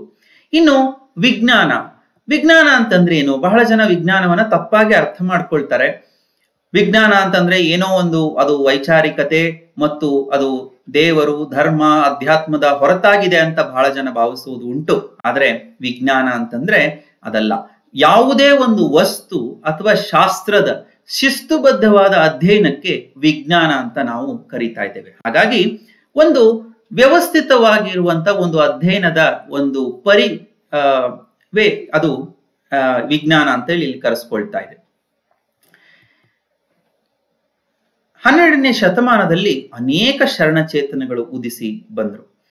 ಈಗ ಬಹಳಷ್ಟು ಜನ ಪ್ರಶ್ನೆಯನ್ನ ಮಾಡ್ತಾ ಇರ್ತೀವಿ, ಪ್ರಶ್ನೆಯನ್ನ ಮಾಡ್ತಾ ಇರ್ತಾರೆ. ಅದರಲ್ಲೂ ಈಗಿನ ಮುಖ್ಯವಾಗಿ ಯುವ ಜನಾಂಗ ಪ್ರಶ್ನೆಯನ್ನ ಮಾಡ್ತಾ ಇರ್ತಾರೆ. ಈಗ ಎಷ್ಟೊಂದು ಆಧ್ಯಾತ್ಮಿಕ ಮಾರ್ಗಗಳು ನಮ್ಮ ದೇಶದಲ್ಲಿ ಚಾಲ್ತಿಯಲ್ಲಿವೆ. ಎಲ್ಲರೂ ಕೂಡ ಧ್ಯಾನವನ್ನ ಒಪ್ತಾರೆ. ಧ್ಯಾನದ ಮುಖೇನ ಅವರು ಆಧ್ಯಾತ್ಮ ಸಾಧನೆಯನ್ನ ಮಾಡಬೇಕು ಅನ್ನುವಂಥವ್ರು ಕೂಡ ಬಹಳಷ್ಟು ಜನ ನಮಗೆ ಸಿಗ್ತಾ ಇದ್ದಾರೆ. ಆ ಎಲ್ಲ ಸಾಧಕರು ಮತ್ತು ಕೆಲವರು ಕೇಳುವಂತಹದ್ದು, ಈ ಧ್ಯಾನವನ್ನ ನಾವು ನೇರವಾಗಿ ಮಾಡಬಹುದು, ನಾವು ಕಣ್ಣು ಮುಚ್ಚಿ ಧ್ಯಾನವನ್ನ, ನಿರಾಕಾರ ಧ್ಯಾನವನ್ನ ಮಾಡ್ತೇವೆ, ನಮಗೆ ಈ ರೀತಿಯಾಗಿರುವಂತ ಒಂದು ಕುರುಹಿನ ಅಗತ್ಯ ಏನು ಅಂತ ಹೇಳಿ ಬಹಳ ಜನ ಅದನ್ನ ಕೇಳ್ತಾ ಇರ್ತಾರೆ. ಅದನ್ನ 12ನೇ ಶತಮಾನದಲ್ಲಿ ಒಂದು ಕಾಲದಲ್ಲಿ ಕಳ್ಳನಾಗಿದ್ದುಕೊಂಡು ನಂತರ ಸಂಸ್ಕಾರದಿಂದ ಆತ ಶ್ರೇಷ್ಠ ಶರಣನಾಗಿ ರೂಪುಗೊಂಡಂತಹ ಶರಣರ ಉರ್ಲಿಂಗ ಪೆದ್ದಿ ಅನ್ನುವಂತ ಒಬ್ಬ ಶರಣ ಈ ರೀತಿಯಾಗಿ ಒಂದು ವಚನವನ್ನ ಇಲ್ಲಿ ಅವರು ಹೇಳ್ತಾ ಇದ್ದಾರೆ. ಸಾಕಾರವೆಡಿದು ಅರ್ಚನೆ ಪೂಜೆಯಂ ಮಾಡುವುದಲ್ಲದೆ ನಿರಾಕಾರವ ನಂಬಲಾಗದು. ಅಗ್ನಿಯಲ್ಲಿಹ ಗುಣವು ಪ್ರಕಾಶದಲ್ಲುಂಟೆ, ಶ್ರೀ ಗುರು ಕರಸ್ಥಳದಲ್ಲಿ ಬಿಜಯಿಂಗೈಸಿಕೊಟ್ಟ ಇಷ್ಟಲಿಂಗವಿದ್ದ ಹಾಗೆ ವಜ್ರದೊಳಗೆ ಬಯಲ ನರಸುವರೇ ಉರುಲಿಂಗ ಪೆದ್ದಿಪ್ರಿಯ ವಿಶ್ವೇಶ್ವರ. ಅಂದ್ರೆ ಯಾವ ರೀತಿಯಾಗಿ ನಿರಾಕಾರವಾಗಿರುವಂತ ಜ್ಞಾನವನ್ನ ಪಡೆಯಲಿಕ್ಕೆ ಸಾಕಾರವಾಗಿರುವಂತ ಪುಸ್ತಕ ಹೇಗೆ ಅಗತ್ಯವೋ, ನಿರಾಕಾರವಾದ ಸಮಯವನ್ನ ಅರ್ಥ ಮಾಡಿಕೊಳ್ಳಿಕ್ಕೆ ಸಾಕಾರವಾದಂತ ಗಡಿಯಾರ ಯಾವ ರೀತಿ ಅಗತ್ಯವೋ, ಅದೇ ರೀತಿಯಾಗಿ ನಿರಾಕಾರವಾದಂತ ಪರಮಚೈತನ್ಯದ ಒಂದು ಅನುಸಂಧಾನ, ಪರಮಚೈತನ್ಯದ ಒಂದು ಅರ್ಚನೆ, ಅನುಭವವನ್ನು ಮಾಡಿಕೊಳ್ಳಿಕ್ಕೆ ಸಾಕಾರವಾದಂತ ಒಂದು ಕುರುಹು ಬೇಕು. ಆ ಕುರುಹು ಯಾವ ರೀತಿಯಾಗಿರಬೇಕು ಅಂತಂದ್ರೆ, ಆ ಪರಮ ಚೈತನ್ಯದ ಆ ಪರಾತ್ಪರ ವಸ್ತುವಿನ ದಿವ್ಯತ್ವಕ್ಕೆ, ನಿರಂಜನತ್ವಕ್ಕೆ ಧಕ್ಕೆ ಬರದಲೇ ಇರುವ ರೀತಿಯಲ್ಲಿ ಇರಬೇಕಾದ್ದು ಬಹಳ ಅವಶ್ಯಕ. ಹಾಗಾಗಿ ಗುರು ಬಸವಣ್ಣನವರು ತಮ್ಮ ಸುದೀರ್ಘ ಚಿಂತನೆ, ಸ್ವಾನುಭಾವದ ಒಂದು ಅನುಭವದೊಂದಿಗೆ ರೂಪಿಸಿದಂತಹ ಒಂದು ಶ್ರೇಷ್ಠವಾದಂತಹ ಯೋಗ ಸಾಧನವೇ ಇಷ್ಟಲಿಂಗ. ಈ ಲಿಂಗದ ಒಂದು ತತ್ವದ ಹಿನ್ನೆಲೆಯಲ್ಲಿ ನಾವು ಏನನ್ನ ಅರ್ಥ ಮಾಡ್ಕೊಳ್ಬಹುದು. ಈ ಬ್ರಹ್ಮಾಂಡ ಅನ್ನುವಂಥದ್ದು ಸೃಷ್ಟಿಯಾಗಿರುವಂಥದ್ದು ನಾವೆಲ್ಲರೂ ಗೊತ್ತಿರುವಂಥದ್ದು ಒಂದು ಮಹಾಸ್ಫೋಟದಿಂದ ಅನ್ನುವಂಥದ್ದನ್ನ ಬಹಳ ಜನ ವಿಜ್ಞಾನಿಗಳು ಹೇಳ್ತಾರೆ. ಅದನ್ನ ಬಿಗ್ ಬ್ಯಾಂಗ್ ಥಿಯರಿ ಅಂತ ಕೂಡ ಅದನ್ನ ಹೇಳ್ತಾ ಇದ್ದಾರೆ. ಪರಮಾತ್ಮ ಈ ಜಗತ್ತಿನಲ್ಲಿ ಮುಖ್ಯವಾಗಿ ಕೆಲವೊಂದು ಕರ್ತವ್ಯಗಳನ್ನ ನಿರ್ವಹಿಸ್ತಾ ಇದ್ದಾನೆ. ಅದೇನು ಅಂತಂದ್ರೆ ಸೃಷ್ಟಿ, ಸ್ಥಿತಿ ಮತ್ತು ಲಯ. ಸೃಷ್ಟಿ ಮಾಡುವುದು, ಸ್ಥಿತಿ ಅದನ್ನ ನಡೆಸುವುದು, ಲಯ ಯಾವಾಗ ತನ್ನ ಲೀಲೆ ಸಾಕೆನ್ನಿಸುತ್ತೋ ಅದನ್ನ ಪ್ರಳಯ ಕಾಲದಲ್ಲಿ ಅದನ್ನ ಲಯ ಮಾಡುವಂಥದ್ದು. ಇದರ ಜೊತೆಗೆ ಅನುಗ್ರಹ ಮತ್ತು ತಿರೋಧಾನ ಮತ್ತು ಅನುಗ್ರಹ ಅನ್ನುವಂತ ಇನ್ನೆರಡು ಕರ್ತವ್ಯ ಕೂಡ ಇದೆ ಅನ್ನುವಂಥದ್ದನ್ನ ನಾವು ಗಮನಿಸಬಹುದು. ಆದ್ರೆ ಸದ್ಯಕ್ಕೆ ಸೃಷ್ಟಿ, ಸ್ಥಿತಿ, ಲಯ. ಸಾಮಾನ್ಯವಾಗಿ ಭಾರತೀಯ ಪರಂಪರೆಯಲ್ಲಿ ಬ್ರಹ್ಮ, ವಿಷ್ಣು, ಮಹೇಶ್ವರರ ಪರಿಕಲ್ಪನೆ ಇದೆ. ಬ್ರಹ್ಮ ಸೃಷ್ಟಿಯನ್ನ ಮಾಡುವಂಥದ್ದು, ವಿಷ್ಣು ತತ್ವ ಸ್ಥಿತಿ ಅಥವಾ ಅದನ್ನ ನಡೆಸುವಂಥದ್ದು, ಲಯ ತತ್ವ ಏನಿದೆ ಅದು ಅದನ್ನ ನಾಶ ಮಾಡುವಂಥದ್ದು ರುದ್ರ ತತ್ವ. ಈ ಬ್ರಹ್ಮ ವಿಷ್ಣು ಮಹೇಶ್ವರ ಎನ್ನುವಂಥವರು ಅವರು ಭೌತಿಕವಾದಂಥ ದೇವತೆಗಳಲ್ಲ. ಇದು 3 ತತ್ವಗಳು, ಸೃಷ್ಟಿ ಸ್ಥಿತಿ ಲಯ ತತ್ವಗಳನ್ನ, ಅಂದ್ರೆ ಮಹಾಲಿಂಗದ ಅಂದ್ರೆ ಪರಾತ್ಪರ ವಸ್ತು ಪರಮಾತ್ಮನ ಒಂದು 3 ಅಂಗಗಳಾಗಿ ಅಥವಾ ಅವರ 3 ತತ್ವಗಳಾಗಿ ಈ ಬ್ರಹ್ಮ ವಿಷ್ಣು ಮತ್ತು ರುದ್ರ ತತ್ವ ಇದೆ ಹೊರತು ಅವು ಕಾಲ್ಪನಿಕವಾಗಿ ಈ ಪುರಾಣಗಳಲ್ಲಿ ಸೃಷ್ಟಿಸುವಂತ ದೇವತೆಗಳಲ್ಲ ಅನ್ನೋದನ್ನ ನೀವು ಗಮನಿಸಬೇಕಾಗ್ತಾ ಇದೆ. ಇಂಗ್ಲಿಷ್ ನಲ್ಲಿ ಒಂದು ಸಂಯುಕ್ತ ಪದ ಇದೆ, ಅದು ಗಾಡ್ ಅಂತ ಹೇಳಿ. ಹೇಗೆ WHO world health organisation, united nation organisation UNO ಯಾವ ರೀತಿ ಇದೆಯೋ ಅದೇ ರೀತಿ ಗಾಡ್ ಕೂಡ ಒಂದು ಸಂಯುಕ್ತ ಪದ. G ಅಂದ್ರೆ that which generates, O that which organisers, D that which destroys. ಅಂದ್ರೆ ಸೃಷ್ಟಿ ಸ್ಥಿತಿ ಲಯ ಅನ್ನುವ 3 ಮಹತ್ತರ ಕಾರ್ಯವನ್ನ ನೆರವೇರಿಸುವಂತ ಒಬ್ಬನೇ ಒಬ್ಬ ಪರಮಾತ್ಮನನ್ನ ಗಾಡ್ ಅಂತ ಹೇಳಿ ಕರೆದ್ರು. ಇದಕ್ಕೆ ತತ್ಸಮಾನವಾದಂತ ಅಥವಾ ಇದೇ ಅರ್ಥವನ್ನು ನೀಡುವಂತ ಒಂದು ಪದ ಬಹುಶಃ ಭಾರತೀಯ ಭಾಷೆಯಲ್ಲಿ ಇದ್ರೆ ಅದುವೇ ಲಿಂಗ. ಅದನ್ನ ಸಂಸ್ಕೃತದಲ್ಲಿ ಈ ರೀತಿಯಾಗಿ ಅದನ್ನು ಹೇಳ್ತಾರೆ, ಲೀಯತೆ ಗಮ್ಯತೆ ಯತ್ರ ಏನ ಸರ್ವಂ ಸಚರಾಚರಂ ತದತ ಲಿಂಗಮಿತ್ಯುಕ್ತಂ ಲಿಂಗ ತತ್ವ ಪರಾಹಿಣಿ. ಅಂದ್ರೆ ಯಾವ ಸಮಸ್ತ ಸೃಷ್ಟಿಯೆಲ್ಲವೂ ಯಾವುದರಿಂದ ಹೊರ ಬಂದಿದೆಯೋ, ಯಾವುದರಲ್ಲಿ ಲೀಲೆಯಾಡುತ್ತದೆಯೋ, ಯಾವುದರ ಒಂದು ಗರ್ಭಕ್ಕೆ ಅದು ಹೋಗುತ್ತದೆಯೋ ಪ್ರಳಯ ಕಾಲದಲ್ಲಿ ನಾಶವಾಗಿ, ಆ ಮೂಲ ತತ್ವವೇ ಲಿಂಗ. ಅದನ್ನೇ ಷಟ್ಸ್ಥಲ ಚಕ್ರವರ್ತಿ ಎನಿಸಿಕೊಂಡಂತ ಚನ್ನಬಸವಣ್ಣನವರು ಈ ರೀತಿಯಾಗಿ ಹೇಳ್ತಾರೆ, ಲಿಕಾರವೇ ಶೂನ್ಯ, ಬಿಂದುವೇ ಲೀಲೆ, ಗಕಾರವೇ ಚಿತ್ತು, ಈ ತ್ರಿವಿಧದೊಳಗಿದೆ ಲಿಂಗವೆಂಬ ಸಕೀಲ, ಇದರ ಸಂಚವನಾತಬಲ್ಲ ಆತನೇ ಲಿಂಗ ಸಂಗಿ, ಇದು ಕಾರಣ ಲಿಂಗಾನುಭವಿಗಳ ಶ್ರೀಚರಣಕ್ಕೆ ನಮೋ ನಮೋ ಎಂಬೆ ಕೂಡಲ ಚನ್ನ ಸಂಗಮ ದೇವ. ಅಂದ್ರೆ ಇಲ್ಲಿ ಶೂನ್ಯ ಲಿಕಾರವೇ ಶೂನ್ಯ, ಬಿಂದುವೇ ಲೀಲೆ, ಗಕಾರವೇ ಚಿತ್ತು.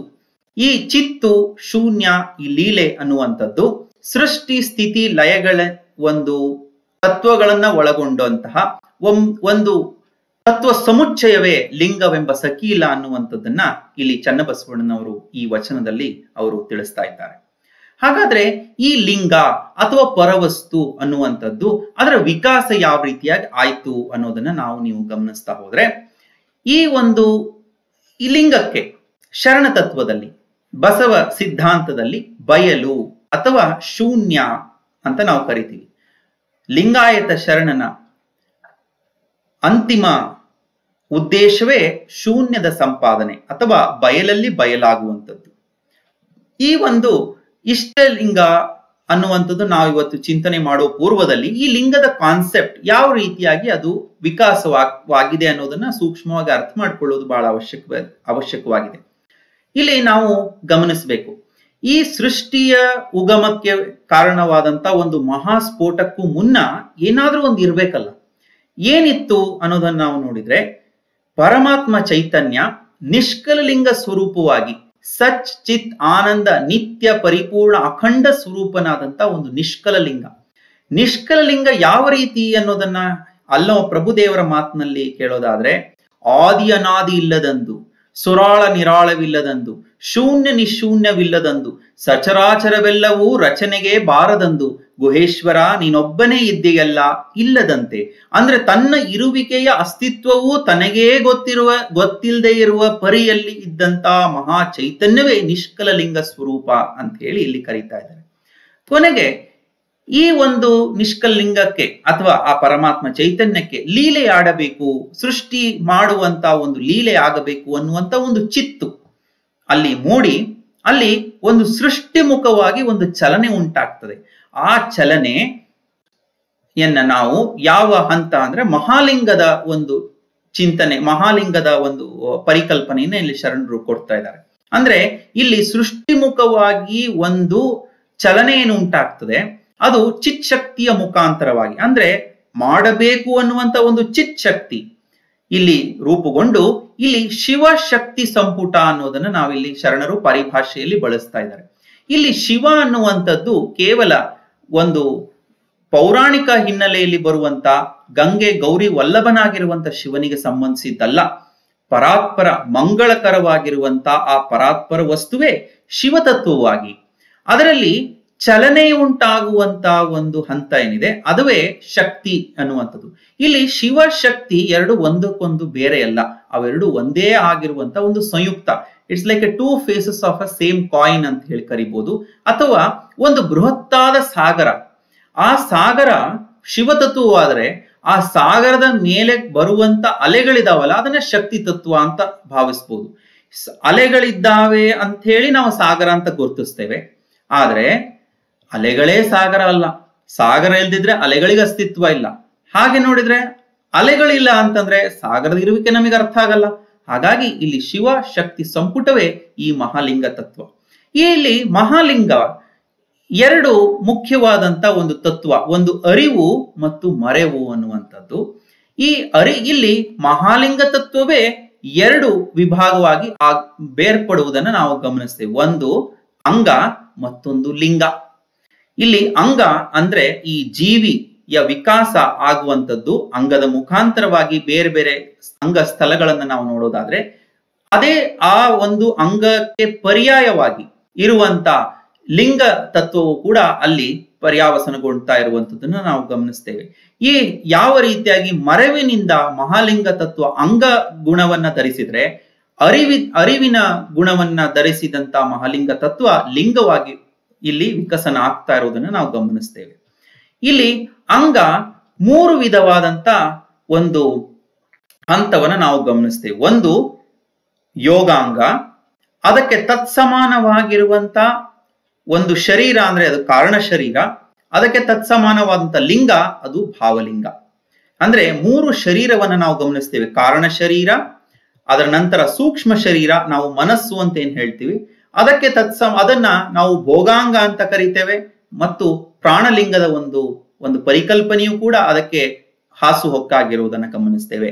ಇನ್ನು ನಮ್ಮ ಕಾಣುವಂತ ಭೌತಿಕವಾದಂತ ಸ್ಥೂಲ ಶರೀರ ಅಥವಾ ತ್ಯಾಗಾಂಗ, ಇದಕ್ಕೆ ತತ್ಸಮಾನವಾಗಿರುವಂತ ಲಿಂಗ ಯಾವುದಪ್ಪ ಅಂತಂದ್ರೆ ಅದು ಇಷ್ಟಲಿಂಗ. ಅಂದ್ರೆ ಇಲ್ಲಿ ಶೂನ್ಯದಿಂದ ಬಯಲಿನಿಂದ ನಿಷ್ಕಲ ಲಿಂಗವಾಗಿ, ಮಹಾಲಿಂಗವಾಗಿ, ಅಂಗಲಿಂಗಗಳಾಗಿ, ಯೋಗಾಂಗ, ಭೋಗಾಂಗ, ತ್ಯಾಗಾಂಗಗಳ ಮುಖಾಂತರವಾಗಿ ಭಾವ ಪ್ರಾಣ ಇಷ್ಟಲಿಂಗವಾಗಿ ನಮಗೆ ವಿಕಸನವಾಗ್ತಾ ಈ ಲಿಂಗ ತತ್ವದ ಒಂದು ವಿಕಸನ ಇಲ್ಲಿ ಆಗ್ತಾ ಇರುವಂತದ್ದು. ಅಂದ್ರೆ ಈ ಶೂನ್ಯದಿಂದ ಹಿಡಿದು ಇಷ್ಟಲಿಂಗವರೆಗೆ ಆಗುವಂತ ಈ ಒಂದು ಪರಿಕಲ್ಪನೆಯನ್ನ ನಾವು ಏನಂತ ಕರಿತೀವಿ, ಅದನ್ನೇ ಪ್ರವೃತ್ತಿ ಮಾರ್ಗ ಅಂತ ಕರಿತೀವಿ. ಈ ಒಂದು ವಿಕಸನ ಏನಾಯ್ತು, ಇದು ಅಧೋಮುಖವಾಗಿ ಆಗುವಂತ ವಿಕಸನವೇ ಇಲ್ಲಿ ಪ್ರವೃತ್ತಿ ಮಾರ್ಗ. ನಾನು ಆಗ್ಲೇ ಹೇಳಿದೆ, ನಮ್ಮ ಎಲ್ಲ ಸಾಧನೆಗಳು ಊರ್ಧ್ವಮುಖವಾಗಿ ಸಾಗಬೇಕು. ಶೂನ್ಯದ ಸಂಪಾದನೆ ನಮ್ಮ ಅಂತಿಮ ಗುರಿಯಾಗಬೇಕು. ಮಾನವ ಜೀವನದ ಅಪ್ರತಿಮ ಗುರಿಯೇ ಶೂನ್ಯದ ಸಂಪಾದನೆ. ಅಂದ್ರೆ ನಾವು ಇಷ್ಟಲಿಂಗದವರೆಗೆ ವಿಕಸನ ಆಗಿದ್ದೇವೆ. ಈಗ ಇಷ್ಟಲಿಂಗದಿಂದ ನಾವು ಪುನಃ ಪ್ರಾಣಲಿಂಗ, ಭಾವಲಿಂಗದ ಮುಖಾಂತರವಾಗಿ ಮಹಾಲಿಂಗದ ಒಂದು ಪರಿಕಲ್ಪನೆಯನ್ನ ಕಟ್ಟಿಕೊಂಡು ಅದನ್ನ ಅರಿವನ್ನ ಸಾಕ್ಷಾತ್ಕಾರ ಮಾಡಿಕೊಂಡು ನಿಷ್ಕಲಿಂಗ ಶೂನ್ಯ ಸಂಪಾದನೆಯನ್ನು ಮಾಡುವಂತ ಏನು ಮಾರ್ಗ ಏನಿದೆ ಅದನ್ನ ಶರಣರ ಪರಿಭಾಷೆಯಲ್ಲಿ ನಿವೃತ್ತಿ ಮಾರ್ಗ ಅಂತ ಕರಿತೇವೆ. ಅಂದ್ರೆ ಈ ಎಲ್ಲ ನಾವು ಆರೋ ಮಾರ್ಕ್ ಏನ್ ಕಾಣ್ತಾ ಇದೆ ಅದು ಕೆಳಗಿಂದ ಇದೆ, ಅದನ್ನ ನಾವು ಮೇಲ್ಮುಖವಾಗಿ ಮಾಡಿದಾಗ ಆಗುವಂಥದ್ದೇ ನಿವೃತ್ತಿ ಮಾರ್ಗ.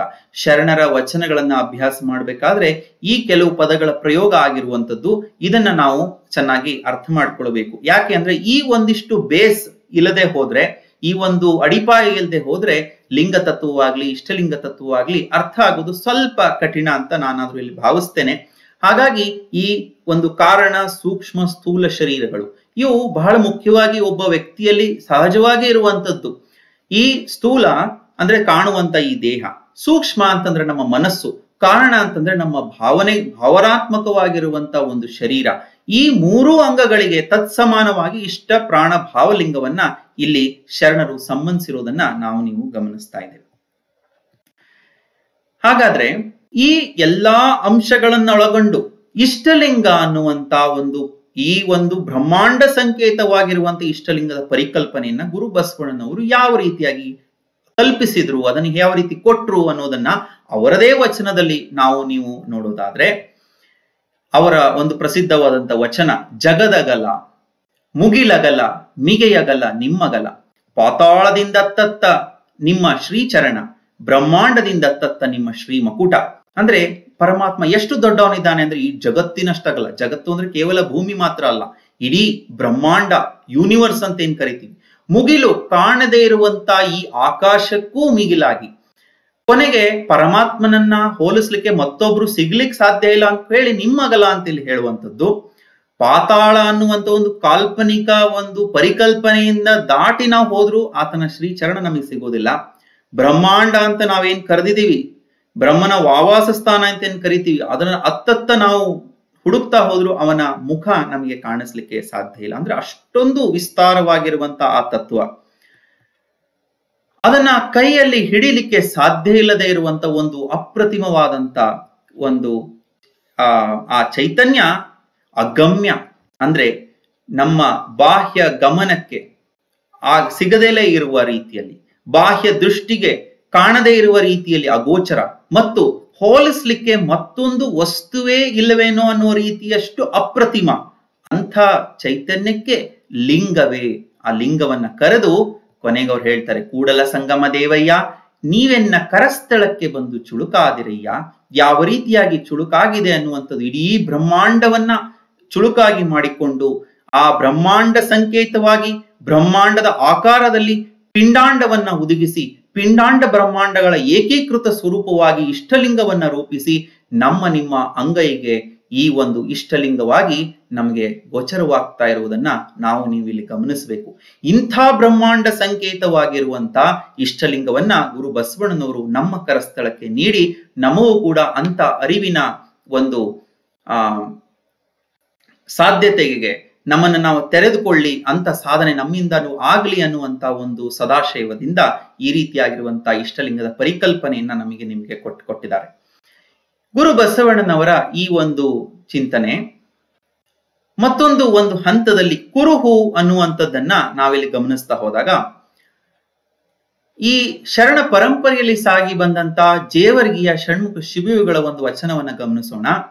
ಎನ್ನ ಕರಸ್ಥಳದ ಮಧ್ಯದಲ್ಲಿ ಪರಮನಿರಂಜನ ಕುರುಹು ದೋರಿದ, ಆ ಕುರುಹಿನ ಮಧ್ಯದಲ್ಲಿ ಅರುಹಿನ ಕಳೆಯ ತೋರಿದ, ಆ ಅರುಹಿನ ಮಧ್ಯದಲ್ಲಿ ಮಹಾಜ್ಞಾನದ ಬೆಳಗ ತೋರಿದ, ಆ ಬೆಳಗಿನ ಮಧ್ಯದಲ್ಲಿ ಎನ್ನ ತೋರಿದ, ಎನ್ನೊಳಗೆ ತನ್ನ ತೋರಿದ, ತನ್ನೊಳಗೆ ಎನ್ನ ನಿಂಬಿಟ್ಟುಕೊಂಡ ಮಹಾಗುರುವಿಂಗೆ ನಮೋ ನಮೋ ಎನ್ನುತ್ತಿರ್ದೆನು ಅಖಂಡೇಶ್ವರ.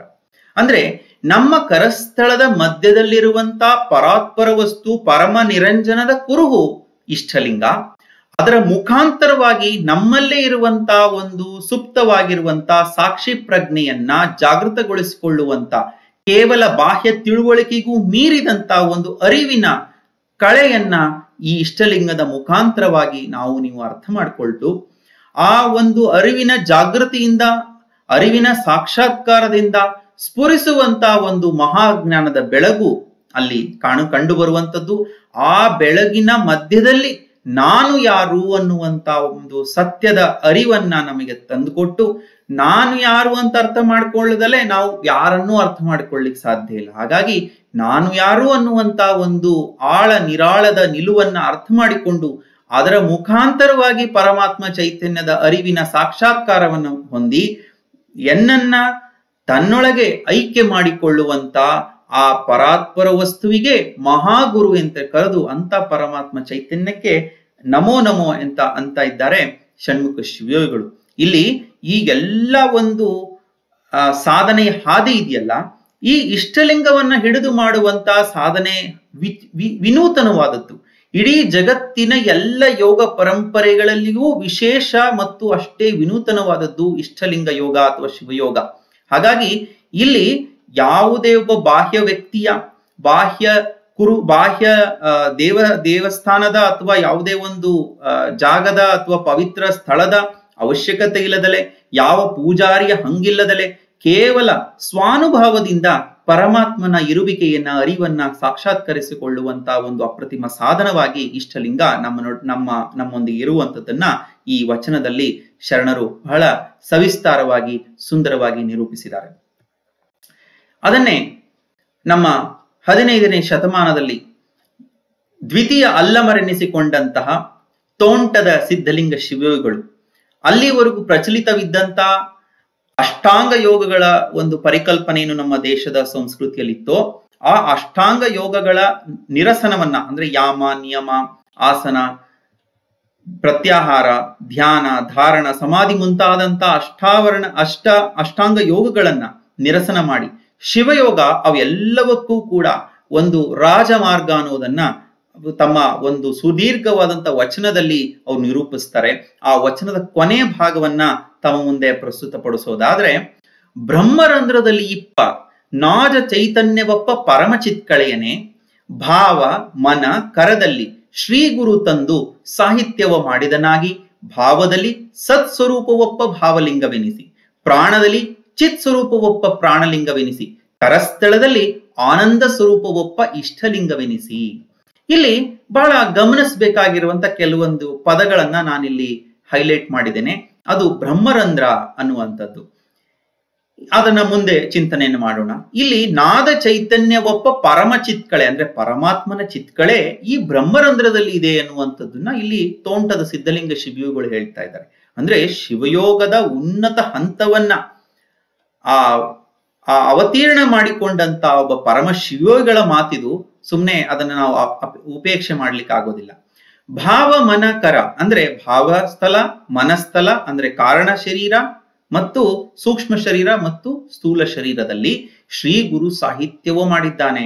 ಅಂದ್ರೆ ಇಲ್ಲಿ ಇರುವ ನಮ್ಮಲ್ಲೇ ಇರುವಂತ ಚೈತನ್ಯವನ್ನ ಭಾವದಲ್ಲಿ, ಮನದಲ್ಲಿ, ಕರದಲ್ಲಿ ಯಾವ ರೀತಿಯಾಗಿ ಅದು ನಮ್ಮ ಲಿಂಗ ತತ್ವವಾಗಿದೆ ಅಂತಂದ್ರೆ, ಭಾವದಲ್ಲಿ ಸತ್ ಸ್ವರೂಪವಾದಂತ ಭಾವಲಿಂಗ, ಪ್ರಾಣದಲ್ಲಿ ಅರ್ಥಾತ್ ಮನಸ್ಸಿನಲ್ಲಿ ಚಿತ್ ಸ್ವರೂಪವೊಪ್ಪ ಪ್ರಾಣಲಿಂಗ, ಕರಸ್ಥಳದಲ್ಲಿ ಆನಂದ ಸ್ವರೂಪವೊಪ್ಪ ಇಷ್ಟಲಿಂಗ.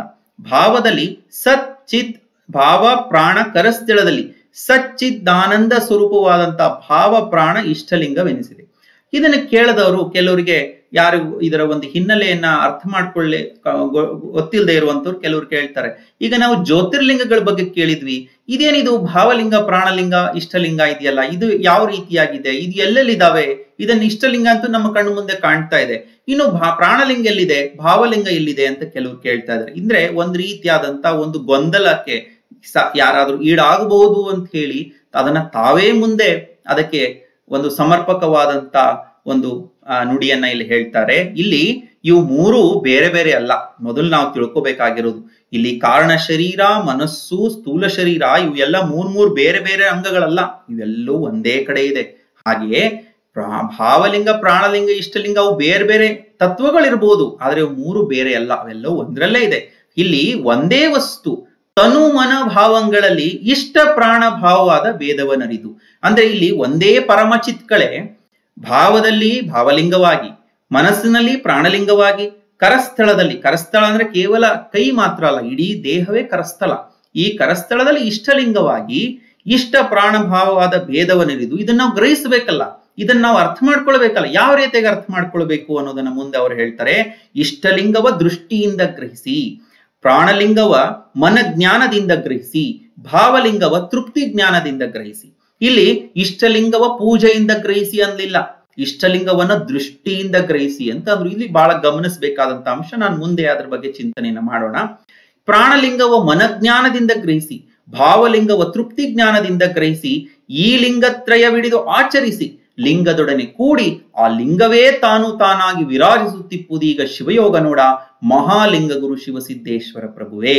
ಹಾಗಾಗಿ ಇಲ್ಲಿ ಈ ಲಿಂಗತ್ರಯವಿಡಿದು ಆಚರಣೆ ಮಾಡಿ, ಲಿಂಗದೊಡನೆ ಕೂಡಿ ಕೊನೆಗೆ ಲಿಂಗವೇ ನಾವಾಗುವಂತಹ ಒಂದು ಪರಿಪೂರ್ಣ ಯೋಗವೇ ಅದು ಶಿವಯೋಗ ಅಂತ ಹೇಳಿ ತೋಂಟದ ಸಿದ್ಧಲಿಂಗ ಶಿವಯೋಗಿಗಳು ಇದನ್ನು ಹೇಳ್ತಾ ಇದ್ದಾರೆ. ಹಾಗಾದ್ರೆ ಶಿವಯೋಗ ಬಹಳ ಕಷ್ಟವಾಗಿರುವಂತ ಒಂದು ಯೋಗ.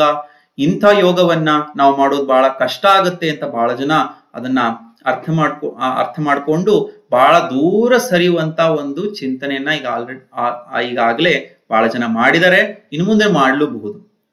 ಆದ್ರೆ ಗುರು ಬಸವಣ್ಣನವರು ಮಾತೃ ಹೃದಯ ಸ್ವರೂಪಿಗಳಾದಂತ ಧರ್ಮಗುರು ಅವರು ಎಷ್ಟು ಸರಳೀಕರಿಸಿ ಇಷ್ಟಲಿಂಗ ಯೋಗವನ್ನ ನಮಗೆ ನೀಡಿದ್ದಾರೆ ಅನ್ನುವಂಥದ್ದನ್ನ ನಾವು ಅವರದೇ ಒಂದು ವಚನವನ್ನ ಗಮನಿಸೋದಾದ್ರೆ, ಅಷ್ಟವಿಧಾರ್ಚನೆ ಷೋಡಶೋಪಚಾರವ ಮಾಡುವುದು, ಮಾಡಿದ ಪೂಜೆಯ ನೋಡುವುದಯ್ಯ, ಶಿವ ತತ್ವ ಗೀತೆಯ ಪಾಡುವುದು, ಶಿವನ ಮುಂದೆ ನಲಿದಾಡುವುದು, ಭಕ್ತಿ ಸಂಭಾಷಣೆಯ ಮಾಡುವುದು, ಕೂಡಲ ಸಂಗನ ಕೂಡುವುದಯ್ಯ. ಇಲ್ಲಿ 3 ಅಂಶಗಳನ್ನ ಇಲ್ಲಿ ಗಮನಿಸಬೇಕು. ಇಲ್ಲಿ 3 ಹಂತಗಳನ್ನ ಗುರು ಬಸವಣ್ಣನವರು ಇಲ್ಲಿ ಹೇಳ್ತಾ ಇದ್ದಾರೆ. ಅಂದ್ರೆ ಇಷ್ಟಲಿಂಗ ಯೋಗವನ್ನ ಮಾಡ್ಲಿಕ್ಕೆ ಅನೇಕ ವಿಧಿವಿಧಾನಗಳನ್ನ, ವಿವಿಧ ರೀತಿಯ ಪೂಜಾ ಪರಿಕರಗಳನ್ನ ಬಳಸಿ ಮಾಡುವಂತ ಶಿವಯೋಗವನ್ನ, ಪೂಜೆಯನ್ನ ಇತ್ಯಾದಿಗಳನ್ನ ನೀವು ಗಮನಿಸಿರ್ತೇವೆ. ಯಾವುದನ್ನ ಮಾಡಬೇಕು ಅನ್ನುವಂತ ಗೊಂದಲದಲ್ಲೂ ಕೆಲವರು ಇರಬಹುದು. ಅದಕ್ಕೆ ಗುರು ಬಸವಣ್ಣನವರ ವಚನವೇ ನಮಗೆ ಇಲ್ಲಿ ಅದಕ್ಕೆ ಪರಿಹಾರವನ್ನ ನೀಡ್ತಾ ಇದೆ. ಅಲ್ಲಿ ಏನ್ ಹೇಳ್ತಾ ಇದ್ದಾರೆ ಅಂತಂದ್ರೆ, ಅಷ್ಟವಿಧಾರ್ಚನೆ ಷೋಡಶೋಪಚಾರ ಮಾಡುವುದು, ನೋಡುವುದು, ನಂತರ ಕೂಡಲ ಸಂಗನ ಕೂಡುವುದು. ಅಂದ್ರೆ ಪೂಜೆಗೆ ಅಥವಾ ಇಷ್ಟಲಿಂಗ ಯೋಗಕ್ಕೆ, ಶಿವಯೋಗಕ್ಕೆ 3 ಹಂತವನ್ನ ಇಲ್ಲಿ ಗಮನಿಸಬಹುದು. ಅದುವೇ ಮಾಟ, ನೋಟ ಹಾಗೂ ಕೂಟ. ಈ 3 ಹಂತಗಳನ್ನ ಮಾಡಿದಾಗ್ಲೇ ಮಾತ್ರ ಇಷ್ಟಲಿಂಗ ಯೋಗ ಅದು ಪರಿಪೂರ್ಣ ಅನ್ನಿಸ್ಕೊಳ್ಳುತ್ತೆ. ಕೇವಲ ಮಾಟ ಅಥವಾ ಪೂಜೆಯನ್ನ ಮಾಡಿದ್ರೆ ಆಗೋದಿಲ್ಲ. ಅಷ್ಟೇ ಕೇವಲ ನೋಟವನ್ನ ಆದ್ರೂ ಕೂಡ ಅದು ಪರಿಪೂರ್ಣತೆ ಅನಿಸ್ಕೊಳ್ಳಿಲ್ಲ. ಕೂಡೋದಿಕ್ಕೆ ಮಾಟ ನೋಟಗಳ ಅನುಸಂಧಾನವೇ ಕೂಟಕ್ಕೆ ಕಾರಣ ಅನ್ನುವಂಥದ್ದು ಆ ಒಂದು ಸಾಮರಸ್ಯದ ಒಂದು ಅನುಭವವನ್ನು ನಮಗೆ ತಂದುಕೊಡ್ಲಿಕ್ಕೆ ಸಾಧ್ಯ. ಹಾಗಾಗಿ ಈ 3 ಹಂತವನ್ನ ಇಲ್ಲಿ ನಾವು ಗಮನಿಸ್ತಾ ಹೋಗೋಣ. ಮಾಟ, ಟು ವರ್ಷಿಪ್. ಇಲ್ಲಿ ಅಂತರ್ಜಾಲದಲ್ಲಿ ಅನೇಕ ಜನ ಬೇರೆ ದೇಶದಲ್ಲಿಯೂ ಕೂಡ ಕೇಳ್ತಾ ಇರೋದ್ರಿಂದ ಕೆಲವೊಂದಿಷ್ಟು ಈ ಒಂದು ಸ್ಟೆಪ್ಸ್ ಅನ್ನ, ಒಂದು ಹಂತಗಳನ್ನ ನಾನು ಆಂಗ್ಲ ಭಾಷೆಯಲ್ಲಿ ವಿವರಿಸಲಿಕ್ಕೆ ಪ್ರಯತ್ನ ಕೂಡ ಮಾಡ್ತಾ ಇದ್ದೇನೆ. ಅದಕ್ಕೆ ಪೂರ್ವದಲ್ಲಿ ಮಾಟಕ್ಕೆ ಅಕ್ಕ ಮಹಾದೇವಿಯವರ ನಾವು ಸಾಮಾನ್ಯವಾಗಿ ಮಾಟ ಅಂತಂದ್ರೆ ಏನು, ಬರೀ ಪೂಜೆ ಪರಿಕರಗಳನ್ನ ಬಳಸಿ ಮಾಡುವಂತ ಒಂದು ಪೂಜೆ ಅಂತ ನಾವಿಲ್ಲಿ ಅರ್ಥ ಮಾಡ್ಕೊಂಡಿರ್ತೇವೆ. ಆದ್ರೆ ಅಕ್ಕ ಮಹಾದೇವರು ಹೇಳ್ತಾರೆ, ಯಾವ ರೀತಿಯಾಗಿ ನಮ್ಮ ಪೂಜೆ ಇರಬೇಕು ಅಂದ್ರೆ, ಸಜ್ಜನೆಯಾಗಿ ಮಜ್ಜನ ಕೆರವೆ, ಶಾಂತಳಾಗಿ ಪೂಜೆಯ ಮಾಡುವೆ, ಸಮರತಿಯಿಂದ ನಿಮ್ಮನ್ನು ಹಾಡುವೆ, ಚನ್ನಮಲ್ಲಿಕಾರ್ಜುನಯ್ಯ ನಿಮ್ಮ ನಗಲದ ಪೂಜೆ ಅನುವಾಯಿತೆನಗೆ. ಸಜ್ಜನ ಮನಸ್ಸಿನಿಂದ ನಾವು ಮಜ್ಜನ ಕೆರೆದು ಅತ್ಯಂತ ಶಾಂತಿ ಸಮಾಧಾನದಿಂದ ನಾವು ಪೂಜೆಯನ್ನ ಮಾಡ್ತಾ, ಸಮರತಿಯಿಂದ ಅಂದ್ರೆ ಸಮಾನವಾಗಿರುವಂತ ಒಂದು ಪ್ರೀತಿಯಿಂದ ನಾವು ನಿಮ್ಮನ್ನ ಅಷ್ಟೇ ಮಮಕಾರದಿಂದ ಹಾಡ್ತಾ ಇದ್ದೇನೆ. ನಿಮ್ಮನ್ನ ಅಗಲದ ಪೂಜೆ, ಇಲ್ಲಿ ನಾನು ನೀನು ಬೇರೆಯಲ್ಲ, ನಾನು ನೀನಾಗಿ ನೀನು ನಾನಾಗಿ ಮಾಡಿಸಿಕೊಳ್ಳುವಂತ ಪೂಜೆ ಅದು ಇಷ್ಟಲಿಂಗ ಪೂಜೆ, ಯೋಗ ಅನ್ನುವಂಥದ್ದನ್ನ ನಾವಿಲ್ಲಿ ಗಮನಿಸ್ತೇವೆ. ಮತ್ತೆ ಕಾಯಕ ಯೋಗಿಯಾದಂತ ಸಿದ್ದರಾಮೇಶ್ವರು ಕೂಡ ಅವರು ಬಹಳ ಚೆನ್ನಾಗಿ ಹೇಳ್ತಾ ಇದ್ದಾರೆ, ನಾವು ಬಾಹ್ಯ ವಸ್ತುಗಳನ್ನ ನಾವು ಅರ್ಪಿಸಿ ನಾವು ಪೂಜೆ ಮಾಡ್ತಾ ಇರ್ತೀವಿ. ಇಲ್ಲಿ ನಾವು ನೋಡ್ಬೇಕಾಗಿರುವಂಥದ್ದು, ಇಲ್ಲಿ ಅವ್ರು ಬಹಳ ಚೆನ್ನಾಗಿ ಅಷ್ಟೇ ಸೊಗಸಾಗಿ ಹೇಳ್ತಾರೆ, ಕೆರೆಯ ನೀರು ಮರದ ಪುಷ್ಪ ಧರಿಸದೇನು ಅಯ್ಯ, ಆಗುವುದೇ ಲಿಂಗಾರ್ಚನೆ. ನೀರ ನೆರೆಯಲಿ ಕಾತನೇನು ಬಿಸಿಲಿನಿಂದ ಬಳಲಿದನೆ, ಪುಷ್ಪದಿಂದ ಧರಿಸಲಿಕ್ಕಾತನೇನು ವಿಠರಾಜನೆ. ನಿನ್ನ ಮನವೆಂಬ ನೀರಿನಿಂದ ಜ್ಞಾನವೆಂಬ ಪುಷ್ಪದಿಂದ ಪೂಜಿಸಬಲ್ಲಡೆ, ಭಕ್ತನೆಂಬೆ ಮಹೇಶ್ವರನೆಂಬೆ ನೋಡ ಕಪಿಲ ಸಿದ್ಧ ಮಲ್ಲಿಕಾರ್ಜುನ. ಇಲ್ಲಿ ಮನಸ್ಸು ಅನ್ನುವಂಥ ತಿಳಿಯಾದ ನೀರಿನಿಂದ, ಜ್ಞಾನ ಅನ್ನುವಂಥ ಪುಷ್ಪದಿಂದ ನಾವು ಅರ್ಚಿಸಿದ್ರೆ ಅಂಥವರು ಮಹೇಶ್ವರ ಅಥವಾ ಭಕ್ತ ಅಂತ ಅನಿಸ್ಕೊಳ್ತಾನೆ ಅನ್ನುವಂಥದ್ದನ್ನ ಇಲ್ಲಿ ಸಿದ್ದರಾಮೇಶ್ವರು ಕೂಡ ಇಲ್ಲಿ ಹೇಳ್ತಾ ಇದ್ದಾರೆ. ಮತ್ತೆ ನಾವಿಲ್ಲಿ ಅರ್ಥ ಮಾಡ್ಕೊಳ್ಬೇಕಾಗಿರುವಂಥದ್ದು, ಇಷ್ಟಲಿಂಗ ಕೇವಲ ಪೂಜೆ ಸಾಧನ ಅಲ್ಲ, ಅದು ಒಂದು ಹಂತ ಮಾತ್ರ. ಆದ್ರೆ ಅದು ಪರಿಪೂರ್ಣ ಯೋಗ ಸಾಧನ ಅನ್ನುವಂಥದ್ದನ್ನು ಕೂಡ ನಾವಿಲ್ಲಿ ಗಮನಿಸ್ತಾ ಹೋಗ್ಬೇಕು. ಇನ್ನ ನಾವು ಇಂಗ್ಲಿಷ್ ನಲ್ಲಿ ಅದರ ಒಂದು ವಿವರಣೆಯನ್ನ ಹೇಳ್ತಾ ಹೋದ್ರೆ, any individual who is willing to perform this yoga will have to sit in a quiet place or in their puja room in a comfortable erect position. It can be done after having bath or after refreshing oneself. ಅಂದ್ರೆ ಮೈಯಲ್ಲಿ ನಾವು ಕೈಕಾಲು ಮುಖ ತೊಳೆದುಕೊಂಡು ಯಾವಾಗ ಸಮಯ ಸಿಗುತ್ತೋ ಶಾಂತ ರೀತಿಯಲ್ಲಿ ಶಾಂತವಾದಂತ ಜಾಗದಲ್ಲಿ ನಾವು ಕುಳಿತುಕೊಳ್ಬೇಕು ಅನ್ನುವಂಥದ್ದು. ಇದಕ್ಕೆ ಬೇಕಾಗಿರುವಂತ ಒಂದು ವಸ್ತುಗಳು ಬಹಳ ಕಡಿಮೆ. ಮುಖ್ಯವಾಗಿ ನೀರು, ಅದನ್ನ ಬಟ್ಟೆನ ಲಿಂಗವನ್ನ ತೇವವನ್ನು ಒರೆಸ್ಲಿಕ್ಕೆ ಒಂದು ವಸ್ತ್ರ ಮತ್ತು ವಿಭೂತಿ ಇದ್ರೆ ಸಾಕು. ಜೊತೆಗೆ ನಿಮಗೆ ಇದ್ರೆ ಹೂವು, ಗಂಧ, ಧೂಪ, ದೀಪ, ನೈವೇದ್ಯ ಇತ್ಯಾದಿಗಳು ಇರಬಹುದು. ಅಥವಾ ಇಲ್ಲದೆ ಇದ್ರೂ ಕೂಡ ನಾವು ಶಿವಯೋಗವನ್ನ ಮಾಡ್ಲಿಕ್ಕೆ ಏನು ಅಡ್ಡಿ ಇಲ್ಲ. So materials required are minimal which include water, cloth to wipe and vibhuti. Flowers, gandha, lamp, fragrance sticks are all optional. ಮೊದಲಿಗೆ ನಾವು ಏನು ಮಾಡಬೇಕು, ಮೊಟ್ಟ ಮೊದಲು ವಿಭೂತಿ ಧಾರಣೆಯಿಂದ ಪೂಜೆ ಪರಿಕ್ರಮ ಒಂದು ಪ್ರಾರಂಭ ಆಗ್ತಾ ಇದೆ. First we have to apply holy vibhuti using 3 middle fingers on the forehead, both hands, arm, forearm, body and legs.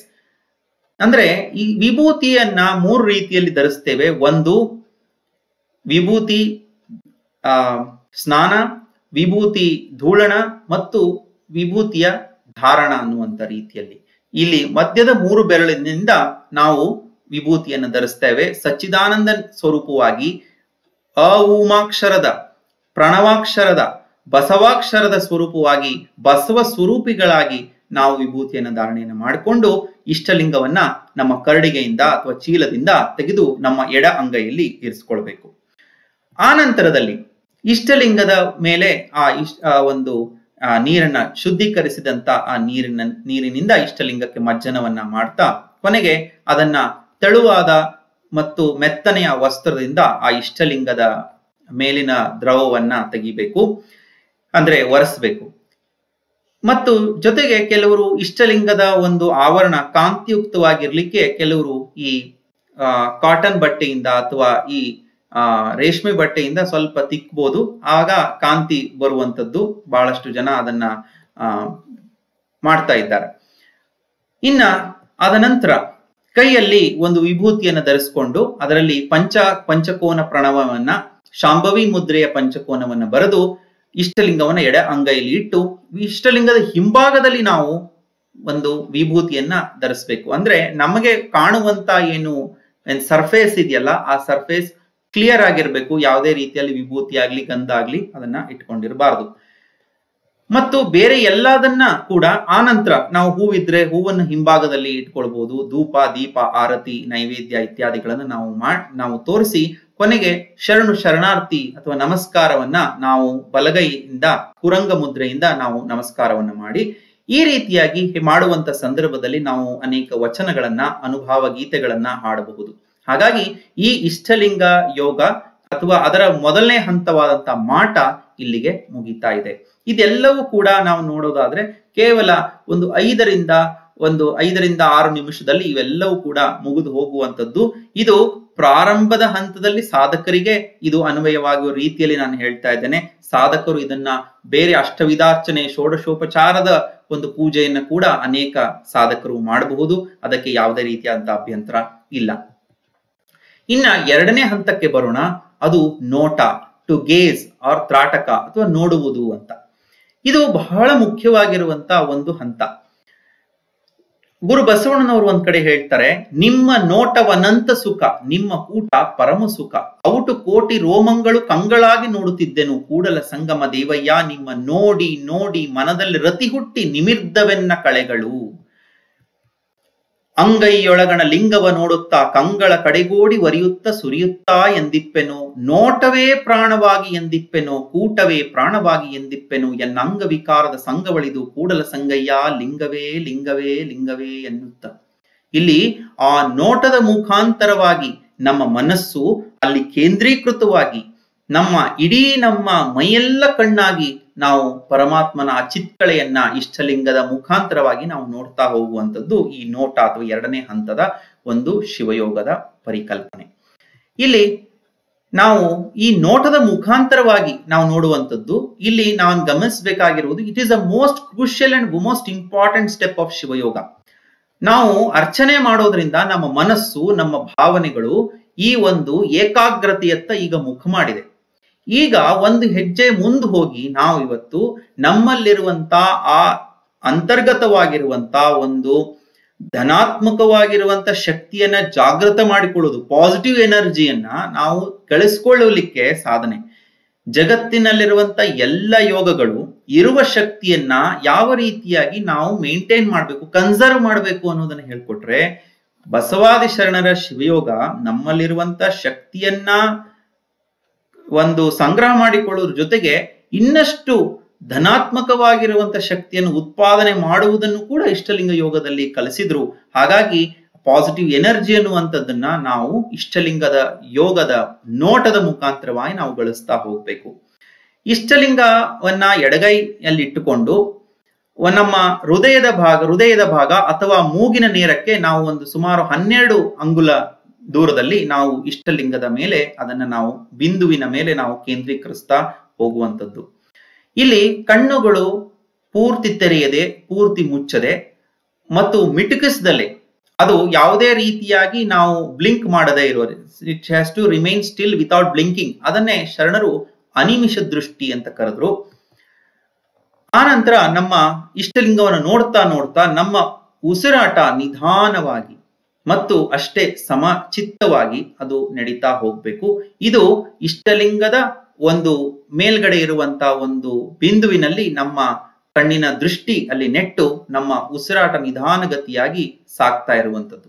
ಈ ಒಂದು ಸಂದರ್ಭದಲ್ಲಿ ಒಂದು ಮನಸ್ಸಿನಲ್ಲಿ ಮಹಾಮಂತ್ರವಾದಂತ ನಮಃ ಶಿವಾಯ ಓಂ ಅನ್ನುವಂತ ಮಹಾಮಂತ್ರದ ಜಪವನ್ನ ಅಥವಾ ಶ್ರೀ ಗುರು ಬಸವಲಿಂಗಾಯ ನಮಃ ಅನ್ನುವಂತ ಗುರು ಮತ್ತು ಲಿಂಗ ಮಂತ್ರವನ್ನ ನಾವು ಇಲ್ಲಿ ಜಪಿಸ್ತಾ ಹೋಗ್ಬಹುದು. ಇದು ಮನಸ್ಸಿನ ಒಂದು ಏಕಾಗ್ರತೆಗೆ ಸಹಾಯಕವಾಗಬಹುದು ಅನ್ನುವಂಥದ್ದು.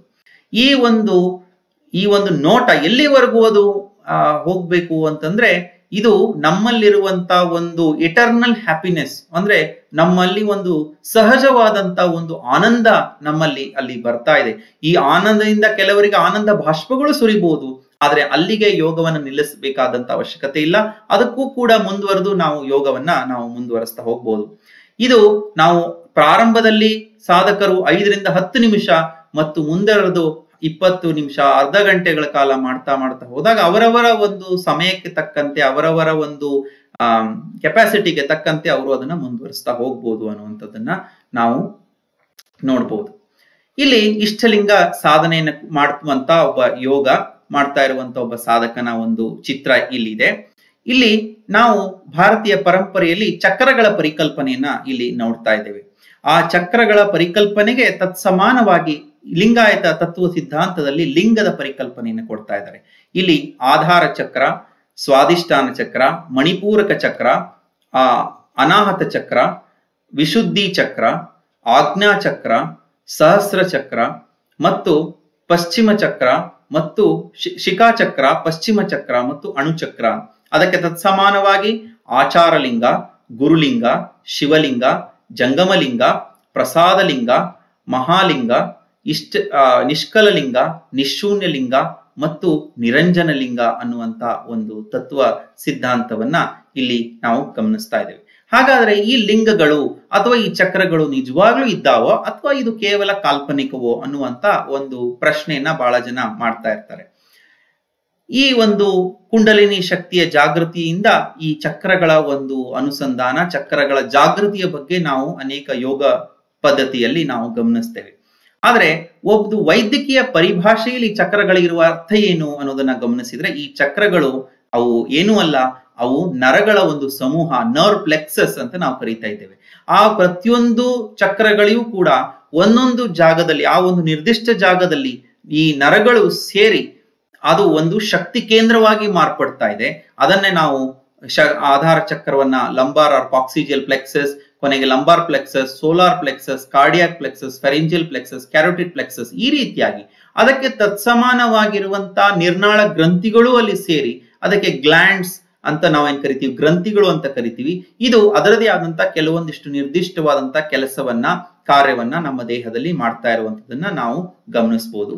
ಇಲ್ಲಿ ಅದನ್ನ ಇನ್ನಷ್ಟು ಸವಿಸ್ತಾರವಾಗಿ ನೋಡೋದಾದ್ರೆ, ಈ ಚಕ್ರಗಳು ಯಾವ ನರಸಮೂಹಗಳೇ ಆಗಿದ್ದಾವೆ ಹೊರತು ಬೇರೆ ಏನೂ ಅಲ್ಲ. ಅದಕ್ಕೆ ತತ್ಸಮಾನವಾಗಿರುವಂತ ಗ್ರಂಥಿಗಳನ್ನ ಕೂಡ ನಾವು ಇಲ್ಲಿ ನಾವು ನೋಡ್ತಾ ಇದ್ದೇವೆ. ಅವಕ್ಕೆ ಮುಖ್ಯವಾಗಿ ನಮ್ಮ ವೈದ್ಯಕೀಯ ಪರಿಭಾಷೆಯಲ್ಲಿ ಎಂಡೋಕ್ರೈನ್ ಗ್ಲ್ಯಾಂಡ್ಸ್ ಅಂತ ನಾವಿಲ್ಲಿ ಕರಿತಾ ಇದ್ದೇವೆ. ಇನ್ನು ಈ ಎಲ್ಲ ನರಸಮೂಹಗಳು ಅಥವಾ ಈ ಚಕ್ರಗಳ ಒಂದು ಪರಿಕಲ್ಪನೆಗೆ ಮೂಲ ಯಾವುದು ಅಂತಂದ್ರೆ ಮಾನವನ ಮೆದುಳು. ಈ ಮೆದುಳಿನ ಚಿತ್ರವನ್ನ, ಮಾನವನ ಮೆದುಳಿನ ಚಿತ್ರವನ್ನ ಇಲ್ಲಿ ಗಮನಿಸ್ತಾ ಇದ್ದೇವೆ. ಈ ಮೆದುಳಿನ ಒಂದು ಅರ್ಧ ಭಾಗವನ್ನ ನಾವು ಇಲ್ಲಿ ಸೆಕ್ಷನ್ ತೆಗೆದಾಗ ಈ ರೀತಿಯಾಗಿ ನಮಗೆ ಕಂಡು ಬರ್ತಾ ಇದೆ. ಇದು ಮುಖ್ಯವಾಗಿ ನಾವು ಸೆರೆಬ್ರಮ್ ಅಂತ ನಾವು ಕರಿತೀವಿ. ಇದು ಮಿಡಲ್ ಬ್ರೈನ್ ಅಥವಾ ಬ್ರೈನ್ ಸ್ಟೆಮ್ ಅಂತ ಕರಿತೀವಿ. ಇದು ಸೆರೆಬೆಲ್ಲಮ್ ಅನ್ನುವಂತ ಈ ಮುಖ್ಯವಾಗಿರುವಂತ ಭಾಗಗಳು. ಇದರಲ್ಲಿ ನಮಗೆ ಇವತ್ತು ಚಿಂತನೆಗೆ ಪೂರಕವಾಗಿ ಎರಡು ಒಂದು ಅಂಶವನ್ನ ನಾವಿಲ್ಲಿ ಗಮನಿಸ್ತೇವೆ. ಒಂದು, ಈ ಒಂದು ಥ್ಯಾಲಮಸ್ ಅನ್ನುವಂತ ಒಂದು ಇಲ್ಲಿ ಜಾಗ ಇದೆ, ಅಂದ್ರೆ ನಡು ಮೆದುಳು.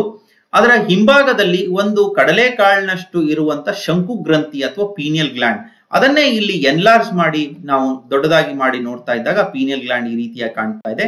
ಅದನ್ನ ಸೆಕ್ಷನ್ ತೆಗೆದು ಮೈಕ್ರೋಸ್ಕೋಪ್ ನಡಿಯಲ್ಲಿ ನೋಡಿದಾಗ ಈ ರೀತಿಯಾಗಿ ಅದು ನಮಗೆ ಕಂಡು ಬರ್ತಾ ಇರುವಂತದ್ದು. ಇಲ್ಲಿ ಆ ಪೀನಿಯಲೋಸೈಡ್ಸ್, ಪೀನಿಯಲ್ ಗ್ರಂಥಿ ಸ್ರವಿಸುವಂತ ಹಾರ್ಮೋನ್ ಈ ರಕ್ತನಾಳಗಳ ಮುಖಾಂತರವಾಗಿ ದೇಹದೆಲ್ಲ ಕಡೆ ವ್ಯಾಪಿಸುತ್ತೆ ಅನ್ನುವಂಥದ್ದನ್ನ ನಾವಿಲ್ಲಿ ಗಮನಿಸ್ತೇವೆ.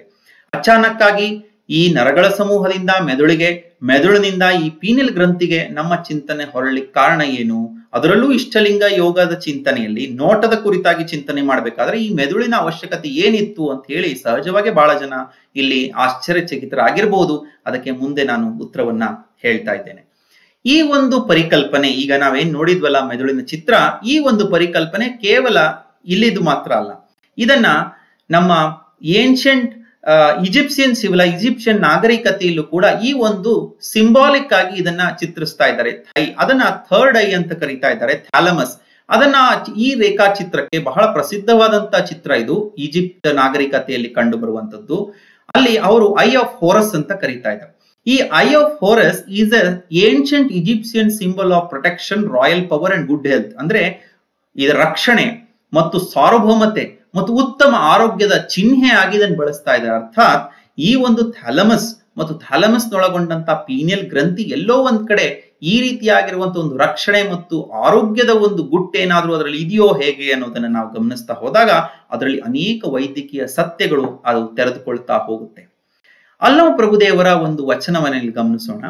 ಉನ್ಮನಿಯ ಜ್ಯೋತಿ ಬ್ರಹ್ಮರಂಧ್ರದ ಮೇಲೆ ಸಹಸ್ರದಳ ಪದ್ಮ, ಅಲ್ಲಿ ಅಮೃತವಿರುವುದು, ಅಲ್ಲಿ ಓಂಕಾರ ಸ್ವರೂಪನಾಗಿ ಗುಹೇಶ್ವರ ಲಿಂಗವು ಸದಾ ಸನ್ನಿಹಿತನು. ಇಲ್ಲಿ ಬ್ರಹ್ಮರಂಧ್ರದ ಒಂದು ಪರಿಕಲ್ಪನೆ, ಅಲ್ಲಿ ಈ ಹಿಂದೆ ತೋಂಟದ ಸಿದ್ಧಲಿಂಗೇಶ್ವರ ವಚನದಲ್ಲಿ ಕೂಡ ಬ್ರಹ್ಮರಂಧ್ರದಲ್ಲಿ ಇಪ್ಪನಾದ ಚೈತನ್ಯ ಪರಮಚಿತ್ಕಳೆ ಅಂತ ಹೇಳಿದ್ರು. ಇಲ್ಲಿ ಬ್ರಹ್ಮರಂಧ್ರದ ಮೇಲೆ ಸಹಸ್ರದಳ ಪದ್ಮ, ಅಲ್ಲಿ ಅಮೃತವಿಹುದು ಅಂತ ಹೇಳಿ ಅಲ್ಲಮ ಪ್ರಭುದೇವರು ಇಲ್ಲಿ ಹೇಳ್ತಾ ಇದ್ದಾರೆ.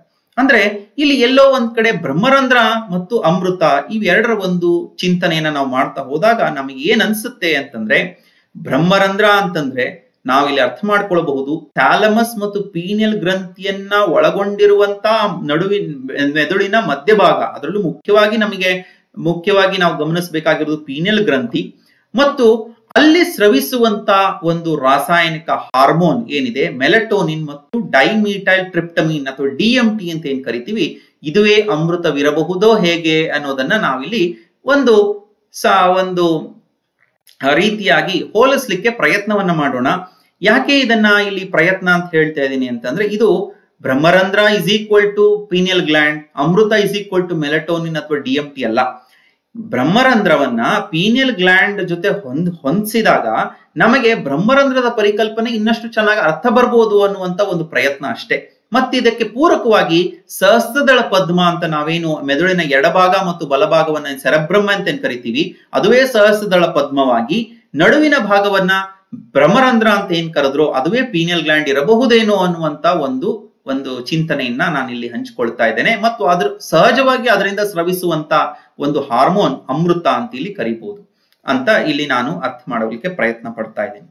ಇದಕ್ಕೆ ಪೂರಕವಾಗಿ ಈ ಒಬ್ಬ ರೆನೆ ಡೆಕಾರ್ಟಸ್ ಅನ್ನುವಂತ 17ನೇ ಶತಮಾನದಲ್ಲಿ ಫ್ರಾನ್ಸ್ ದೇಶದಲ್ಲಿ ಆಗಿ ಹೋಗಿರುವಂತ ಒಬ್ಬ ಶ್ರೇಷ್ಠ ತತ್ವಜ್ಞಾನಿ, ಗಣಿತಶಾಸ್ತ್ರಜ್ಞ ಮತ್ತು ವಿಜ್ಞಾನಿ, ಅವನನ್ನ father of modern western philosophy ಅಂತ ಕೂಡ ಕರೀತಾ ಇದ್ದಾರೆ. ಅವರು ಒಂದು ಮಾತನ್ನ ಹೇಳ್ತಾರೆ, pineal body is the seat of soul ಅಂತ ಹೇಳಿ. ಅಂದ್ರೆ ಆತ್ಮದ ಆವಾಸ ಸ್ಥಾನ. ನಾವಿಲ್ಲಿ ಅರ್ಥ ಮಾಡ್ಕೋಬೇಕು, ಆತ್ಮ ಅಂತಂದ್ರೆ ಅದು ಪರಮಾತ್ಮನ ಒಂದು ಚಿದಂಶವೇ. ಇಲ್ಲಿ ಬ್ರಹ್ಮರಂಧ್ರದಲ್ಲಿ ಇಪ್ಪನಾದ ಚೈತನ್ಯವೆಪ್ಪ ಪರಮ ಚಿತ್ಕಳೆ ಅಂತ ಏನು ತೋಂಟ ಸಿದ್ಧಲಿಂಗೇಶ್ವರರು ಹೇಳಿದ್ರಲ್ಲ, ಅಲ್ಲಿ ಅದನ್ನೇ ಇಲ್ಲಿ ಸೋಲ್ ಅಥವಾ ಆತ್ಮ ಅದು ಪರಮಾತ್ಮನ ಚಿತ್ಕಳೇ ಆಗಿದೆ, ಅದು is the seat of soul ಅಂತ ಹೇಳಿ ರೆನೆ ಡಿಕಾರ್ಟಸ್ ಅನ್ನುವಂತ ಒಬ್ಬ ತತ್ವಜ್ಞಾನಿ ವಿಜ್ಞಾನಿ ಇಲ್ಲಿ 17ನೇ ಶತಮಾನದಲ್ಲಿ ಹೇಳುವಂಥದ್ದು. ಇಲ್ಲಿ ಎಲ್ಲೋ ಒಂದ್ ಕಡೆ ಶರಣರ ಚಿಂತನೆಗಳಿಗೂ ಮತ್ತು ಆಧುನಿಕ ತತ್ವಜ್ಞಾನಕ್ಕೂ ಮತ್ತು ಇಂದಿನ ವಿಜ್ಞಾನಕ್ಕೂ ಎಲ್ಲೋ ಒಂದ್ ಕಡೆ ಒಂದು ಸಂಬಂಧವನ್ನ ನಾವಿಲ್ಲಿ ಗಮನಿಸಬಹುದೇನೋ ಅನ್ನುವಂತ ಒಂದು ಪ್ರಯತ್ನ. ಈ ಮೆಲಟೋನಿನ್ ಒಂದು ಹಾರ್ಮೋನ್ ಆಗಿ, ರಾಸಾಯನಿಕ ಒಂದು ವಸ್ತುವಾಗಿ ಏನೆಲ್ಲವನ್ನ ಮಾಡ್ತಾ ಇದೆ, ಇದು ವಿವಿಧ ಅಂಗಾಂಗಗಳ ಮೇಲೆ ತನ್ನ ಒಂದು ಪ್ರಭಾವವನ್ನು ಬೀರುವಂತದ್ದನ್ನ ಈ ಚಿತ್ರದಲ್ಲಿ ನಾವು ಗಮನಿಸಬಹುದು. ಅದರಲ್ಲಿ ಮುಖ್ಯವಾಗಿ ಮೆಲಟೋನಿನ್ ಮಾಡುವಂತ ಕಾರ್ಯ ಯಾವುದು ಅಂತಂದ್ರೆ ನಮ್ಮ ಜೈವಿಕ ಗಡಿಯಾರದ ಒಂದು ನಿಯಂತ್ರಣ, ಬಯೋಲಾಜಿಕಲ್ ಕ್ಲಾಕ್. ಅಂದ್ರೆ ನಮಗೆ ಸರಿಯಾದ ಸಮಯಕ್ಕೆ ನಿದ್ದೆ, ಸರಿಯಾದ ಸಮಯಕ್ಕೆ ಒಂದು ಹಸಿವು, ಸರಿಯಾದ ಸಮಯಕ್ಕೆ ಜೈವಿಕವಾಗಿರುವಂತ ಅಗತ್ಯತೆಗಳನ್ನ ಯಾವ ರೀತಿಯಾಗಿ ದೇಹ ಬಯಸುತ್ತೋ ಅದನ್ನೆಲ್ಲ ನಿಯಂತ್ರಣ ಮಾಡುವಂತ ಒಂದು ಹಾರ್ಮೋನ್ ಯಾವುದಪ್ಪ ಅಂತಂದ್ರೆ ಅದು ಈ ಮೆಲಟೋನಿನ್ ಅನ್ನುವಂತ ಒಂದು ರಾಸಾಯನಿಕ. ಇದು ಬಹಳ ಮುಖ್ಯವಾಗಿ ಸರ್ಕಾಡಿಯನ್ ರಿದಮ್ ಅಂತ ನಾವು ಕರಿತೀವಿ, ಬಯೋಲಾಜಿಕಲ್ ರಿದಮ್ ಅಂತ ಕೂಡ ಕರಿತೀವಿ. ಕೆಲವರಿಗೆ ಈ ಒಂದು ಓವರ್ 12 ಅವರ್ಸ್ಗಿಂತ 12 ಗಂಟೆಗಳ ಹೆಚ್ಚಿಗೆ ನಾವು ಫ್ಲೈಟ್ ಅಲ್ಲಿ ಜರ್ನಿ ಮಾಡಿ ಬೇರೆ ಒಂದು ಕಾಂಟಿನೆಂಟ್ ಅಥವಾ ಒಂದು ಖಂಡಕ್ಕೆ ನಾವು ಪ್ರಯಾಣವನ್ನು ಮಾಡಿದಾಗ, ಇಲ್ಲಿಂದ ಅಮೆರಿಕಕ್ಕೆ ಪ್ರಯಾಣ ಮಾಡಿದಾಗ, ಅಮೆರಿಕದಿಂದ ಭಾರತಕ್ಕೆ ಪ್ರಯಾಣ ಮಾಡಿದಾಗ ಸಹಜವಾಗಿ ನಮಗೆ ಈ ಬೆಳಕು ಮತ್ತು ಕತ್ತಲೆ ಎಲ್ಲಿ ಸ್ವಲ್ಪ ವ್ಯತ್ಯಾಸವಾಗಿ ನಮಗೆ ಕೆಲವೊಮ್ಮೆ ನಿದ್ರಾಹೀನತೆ ಬರ್ಬೋದು, ಮತ್ತೊಂದು ತೊಂದರೆಗಳಾಗ್ಬೋದು. ಅದನ್ನ ನಾವು ಜೆಟ್ ಲ್ಯಾಗ್ ಅಂತ ನಾವೇನ್ ಕರಿತಾ ಇದ್ದೇವೆ. ಆ ಜೆಟ್ ಲ್ಯಾಗಿಗೆ ಇವತ್ತು ಕಾರಣ ಏನು ಅಂತಂದ್ರೆ ಈ ಮೆಲಟೋನಿನ್ ಹಾರ್ಮೋನ್ ನಲ್ಲಿ ಉಂಟಾಗುವಂತ ಏರ್ಪೇರು ಅನ್ನೋದನ್ನ ನಾವಿಲ್ಲಿ ಗಮನಿಸಬೇಕಾಗ್ತಾ ಇದೆ. ಹೀಗಾಗಿ ಮೆಲಟೋನಿನ್ಗೆ ತನ್ನದೇ ಆದಂತ ಒಂದು ಮಹತ್ವ ಈ ನಮ್ಮ ದೇಹದಲ್ಲಿದೆ. ಅಷ್ಟು ಮಾತ್ರನ ಅದರ ಒಂದು ಮಹತ್ವ ಅಂತ ನಾವು ನೋಡೋದಾದ್ರೆ, ಆಧುನಿಕ ವಿಜ್ಞಾನ ಇವತ್ತು ಮೆಲಟೋನಿನ್ ಬಹಳಷ್ಟು ಕಾರ್ಯಗಳನ್ನು ಮಾಡ್ತಾ ಇದೆ.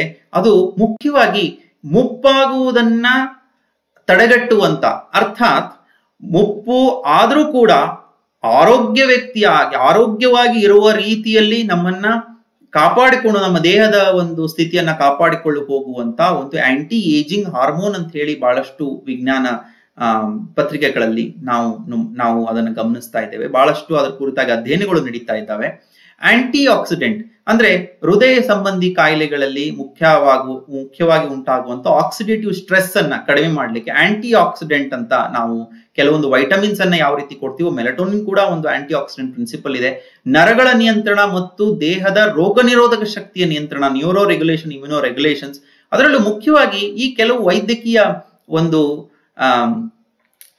ತೊಂದರೆಗಳು, ಅದರಲ್ಲಿ ನಿದ್ರಾಹೀನತೆ, ಸ್ಲೀಪ್ ಡಿಸ್ಟರ್ಬೆನ್ಸಸ್, ಮಕ್ಕಳಲ್ಲಿ ಉಂಟಾಗುವಂತ attention deficit hyper active disorder ಆಗಲಿ, ಅಲ್ಝೀಮರ್ಸ್ ಡಿಸೀಸ್ ಅಥವಾ ಖಿನ್ನತೆಗಾಗಿ, ಅಥವಾ ಯಾವಾಗ್ಲೂ ಕೂಡ ನೋವು ಅನ್ನುವ ಕ್ರಾನಿಕ್ ಫೆಟಿಗ್ ಸಿಂಡ್ರೋಮ್ ಆಗಿರ್ಬೋದು, ಮೈಗ್ರೇನ್ ತಲೆನೋವು ಆಗಿರ್ಬೋದು, ಬೋನ್ ಲಾಸ್, ಆಸ್ಟಿಯೋಪೊರೋಸಿಸ್, ಬೋನ್ ನಲ್ಲಿ ಕ್ಯಾಲ್ಸಿಯಂನ ಕೊರತೆ, ಈ ರೀತಿಯಾಗಿರುವಂತ ಎಲ್ಲ ವೈದ್ಯಕೀಯ ತೊಂದರೆಗಳಿಗೆ ಮೆಲಟೋನಿನ್ ಒಂದು ರೀತಿಯಾದಂತ ಒಂದು ಔಷಧಿ ಅನ್ನುವ ರೀತಿಯಲ್ಲಿ ಕೆಲವೊಂದು ಸಂಶೋಧನೆಗಳು ಅದನ್ನ ಮಾಡ್ತಾ ಇದ್ದಾರೆ. ಇನ್ನೂ ಕೂಡ ಸಾಕಷ್ಟು ಸಂಶೋಧನೆಗಳು ನಡೀತಾ ಇದ್ದಾವೆ. ಈಗ ನಾವು ಇಷ್ಟಲಿಂಗ ಯೋಗದಿಂದ ನೋಟಕ್ಕೆ ಬಂದ್ವಿ, ಅದರಲ್ಲಿ ನಾವು ಮೆದುಳಿನ ಒಂದು ಚಿಂತನೆಯನ್ನ ಮಾಡಿದ್ವಿ, ಪೀನಿಯಲ್ ಗ್ರಂಥಿಗೆ ಬಂದ್ವಿ ಮತ್ತು ಮೆಲಟೋನಿನ್ಗೆ ಬಂದ್ವಿ. ಎಲ್ಲಿ ಇದಕ್ಕೆ ಏನಾದ್ರು ಸಂಬಂಧ ಇದೆಯಾ ಅಂತ ಹೇಳಿ ಬಹಳ ಜನ ಇನ್ನೂವರೆಗೂ ಆಶ್ಚರ್ಯಚಕಿತರಾಗಿ ನೋಡ್ತಾ ಇರಬಹುದು. ಅದನ್ನ ಮುಂದುವರೆದು ನಾನು ಅದಕ್ಕೆಲ್ಲ ಉತ್ತರವನ್ನ ಇಲ್ಲಿ ಹೇಳ್ತಾ ಇದ್ದೇನೆ. ಈ ಮೆಲಟೋನಿನ್ ಯಾವ ರೀತಿಯಾಗಿ ಸ್ರವಿಸ್ತಾ ಇದೆ? ದಿನನಿತ್ಯ ಒಂದೇ ರೀತಿಯಾಗಿ ಅದರ ಒಂದು ಸೆಕ್ರೀಷನ್ಸ್ ಇರುತ್ತೋ, ಅಥವಾ ದಿನದ ಏರಿಳಿತ ತಕ್ಕಂತೆ ತನ್ನ ಒಂದು ಪರಿಚಲನೆ ಅಥವಾ ರಾಸಾಯನಿಕ ಒಂದು ಹೊರಗೆ ಬರುವಂತದ್ದು ಕೂಡ ಏರ್ಪೇರ್ ಆಗ್ತದೋ ಅನ್ನೋದನ್ನ ನಾವು ನೋಡಿದ್ರೆ, ನಾವು ರಕ್ತದಲ್ಲಿ ಮೆಲಟೋನಿನ್ ತಪಾಸಣೆಯನ್ನ ಮಾಡಿದಾಗ ನಾವು ಯಾವಾಗ ಸೂರ್ಯ ಅಂದ್ರೆ ಬೆಳಕಿನ ಸಮಯದಲ್ಲಿ ಮೆಲಟೋನಿನ್ ಬಹಳ ಕಡಿಮೆ ಸ್ರವಿಸ್ತಾ ಇರುತ್ತೆ. ಕತ್ತಲಾದ ರೀತಿಯಲ್ಲಿ, ಈಗ ನಾವು 8 ಗಂಟೆ ಆದ ಸಮಯದಲ್ಲಿ ಮೆಲಟೋನಿನ್ ಜಾಸ್ತಿ ಆಗ್ತಾ ಹೋಗುತ್ತೆ. ಕೊನೆಗೆ ಅದು ಮಧ್ಯರಾತ್ರಿ 3 ಗಂಟೆಯಿಂದ ಮುಂಜಾನೆ 6 ಗಂಟೆವರೆಗೂ ಅತಿ ಹೆಚ್ಚು ಅದು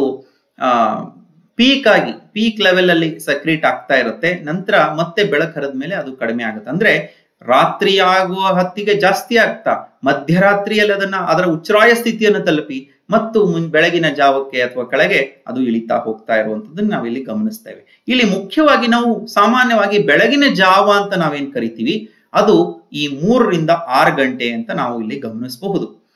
ಅಲ್ಲವ ಪ್ರಭುದೇವರು ಒಂದು ವಚನವನ್ನ ಇಲ್ಲಿ ಹೇಳೋದು ಬಹಳ ಸ್ವಾರಸ್ಯಕರವಾಗಿರುವಂತ ಒಂದು ವಚನ ಇದೆ. ಅದೇನು ಅಂದ್ರೆ, ಹೊತ್ತಾರೆ ಪೂಜಿಸಲು ಬೇಡ ಕಂಡ, ಬೈಗೆಯೂ ಪೂಜಿಸಲು ಬೇಡ ಕಂಡ, ಇರುಳುವನು ಹಗಲುವನು ಕಳೆದು ಪೂಜೆಯನ್ನು ಪೂಜಿಸಲು ಬೇಕು ಕಂಡ, ಇಂತಪ್ಪ ಪೂಜೆಯನ್ನು ಪೂಜಿಸುವವರ ಎನಗೆ ನೀ ತೋರಾಗುಹೇಶ್ವರ. ಅಂದ್ರೆ ಇಲ್ಲಿ ಮುಖ್ಯವಾಗಿ ನಾವು ಗಮನಿಸಬೇಕಾಗಿರುವುದು, ಇರುಳುವನು ಹಗಲುವನು ಕಳೆದು ಪೂಜೆಯನ್ನು ಮಾಡಬೇಕು ಅನ್ನುವಂತ ಒಂದು ಚಿಂತನೆ ಏನಿದೆ. ಈ ಇರುಳು ಮತ್ತು ಹಗಲನ್ನ ಕಳೆಯುವಂತ ಒಂದು ಸ್ಥಿತಿ, ಅದು ಬೆಳಗಿನ ಜಾವ, ಆ ಸಮಯದಲ್ಲಿ ಮಾಡುವಂತ ಪೂಜೆ ಬಹಳಷ್ಟು ಪರಿಣಾಮಕಾರಿಯಾಗಿರ್ತದೆ ಅನ್ನುವಂಥದ್ದು ಅಲ್ಲೋ ಪ್ರಭುದೇವರ ಒಂದು ಅಭಿಪ್ರಾಯವಾಗಿರ್ಬೋದೇನೋ ಅನ್ನುವಂಥದ್ದು. ಅದಕ್ಕೆ ಪೂರಕವಾಗಿ ಗುರು ಬಸವಣ್ಣನವರು ಕೂಡ ತಮ್ಮ 2 ವಚನದಲ್ಲಿ ಇಲ್ಲಿ ಸಮಯದ ಒಂದು ಮಹತ್ವವನ್ನ, ಇಷ್ಟಲಿಂಗಾರ್ಚನೆ ಮಾಡುವ ಸಮಯದ ಒಂದು ಮಹತ್ವವನ್ನ ಇಲ್ಲಿ ಹೇಳ್ತಾರೆ. ಸುಪ್ರಭಾತ ಸಮಯದಲ್ಲಿ ಅರ್ತಿಯಲ್ಲಿ ಲಿಂಗವನೆನೆದರೆ ತಪ್ಪುವವು ಅಪಮೃತ್ಯು ಕಾಲ ಕರ್ಮಂಗಳಯ್ಯ, ದೇವ ಪೂಜೆಯ ಮಾಟ ದುರಿತ ಬಂಧನ ದೋಟ, ಶಂಭು ನಿಮ್ಮಯ್ಯ ನೋಟ ಹೆರೆ ಹಿಂಗದ ಕಣ್ಬೇಟ, ಜಂಗಮಾರ್ಚನೆಯ ಮಾಟ ಕೂಡಲ ಸಂಗಮ ದೇವರ ಕೂಟವಯ್ಯ. ಹೊತ್ತಾರೆ ಎದ್ದು ಅಗ್ಗವಣಿ ಪತ್ರೆ ಪುಷ್ಪವ ತಂದು ಹೊತ್ತು ಹೋಗದ ಮುನ್ನ ಪೂಜಿಸು ಲಿಂಗವ, ಹೊತ್ತು ಹೋದ ಬಳಿಕ ನಿನ್ನನಾರು ಕೇಳುವರು, ಹೊತ್ತು ಹೋಗದ ಮುನ್ನ ಮೃತ್ಯುವಯ್ಯದ ಮುನ್ನ ತೊತ್ತು ಗೆಲಸವ ಮಾಡು ನಮ್ಮ ಕೂಡಲ ಸಂಗಮ ದೇವನ. ಇಲ್ಲಿ ಸುಪ್ರಭಾತ ಸಮಯದಲ್ಲಿ ಅರ್ಥಿಯ ಲಿಂಗವನೆನೆದರೆ ತಪ್ಪು ಅಪಮೃತ್ಯು. ಭಾವುಕರಾಗಿ ನಾವು ಈ ವಚನವನ್ನು ವ್ಯಾಖ್ಯಾನ ಮಾಡೋದಾದ್ರೆ ಸುಪ್ರಭಾತದಲ್ಲಿ ನಾವು ಇಷ್ಟಲಿಂಗಾರ್ಚನೆಯನ್ನು ಮಾಡಿಕೊಂಡಾಗ ನಮ್ಮ ಅಪಮೃತ್ಯು ಅಥವಾ ನಮಗೆ ಅಪಘಾತಗಳು ಆಗೋದಿಲ್ಲ ಅನ್ನುವಂತ ಒಂದು ಸಹಜವಾಗಿರುವಂತ ಒಂದು ವ್ಯಾಖ್ಯಾನವನ್ನ ಇಲ್ಲಿ ಬಹಳಷ್ಟು ಜನ ಹೇಳೋದನ್ನ ಕಾಣಿಸ್ತೇವೆ.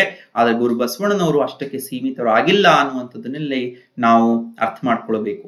ಇಲ್ಲಿ ಮತ್ತೊಂದು ಅವರು ಹೊತ್ತಾರೆ ಎದ್ದು ಅನ್ನುವ ಒಂದು ದೃಷ್ಟಿಯಲ್ಲಿ ವಾಸ್ತವಾಂಶದಲ್ಲಿ ನೀವು ಸುಪ್ರಭಾತದಲ್ಲಿ ಶಿವಯೋಗವನ್ನು ಮಾಡಿ ನಂತರ ನಿಮ್ಮ ಕಾಯಕಕ್ಕೆ ತೆರಳಬೇಕು ಅನ್ನುವಂತ ಒಂದು ವಾಸ್ತವ ಪ್ರಜ್ಞೆಯೂ ಈ ವಚನದಲ್ಲಿ ಗಮನಿಸಬಹುದು.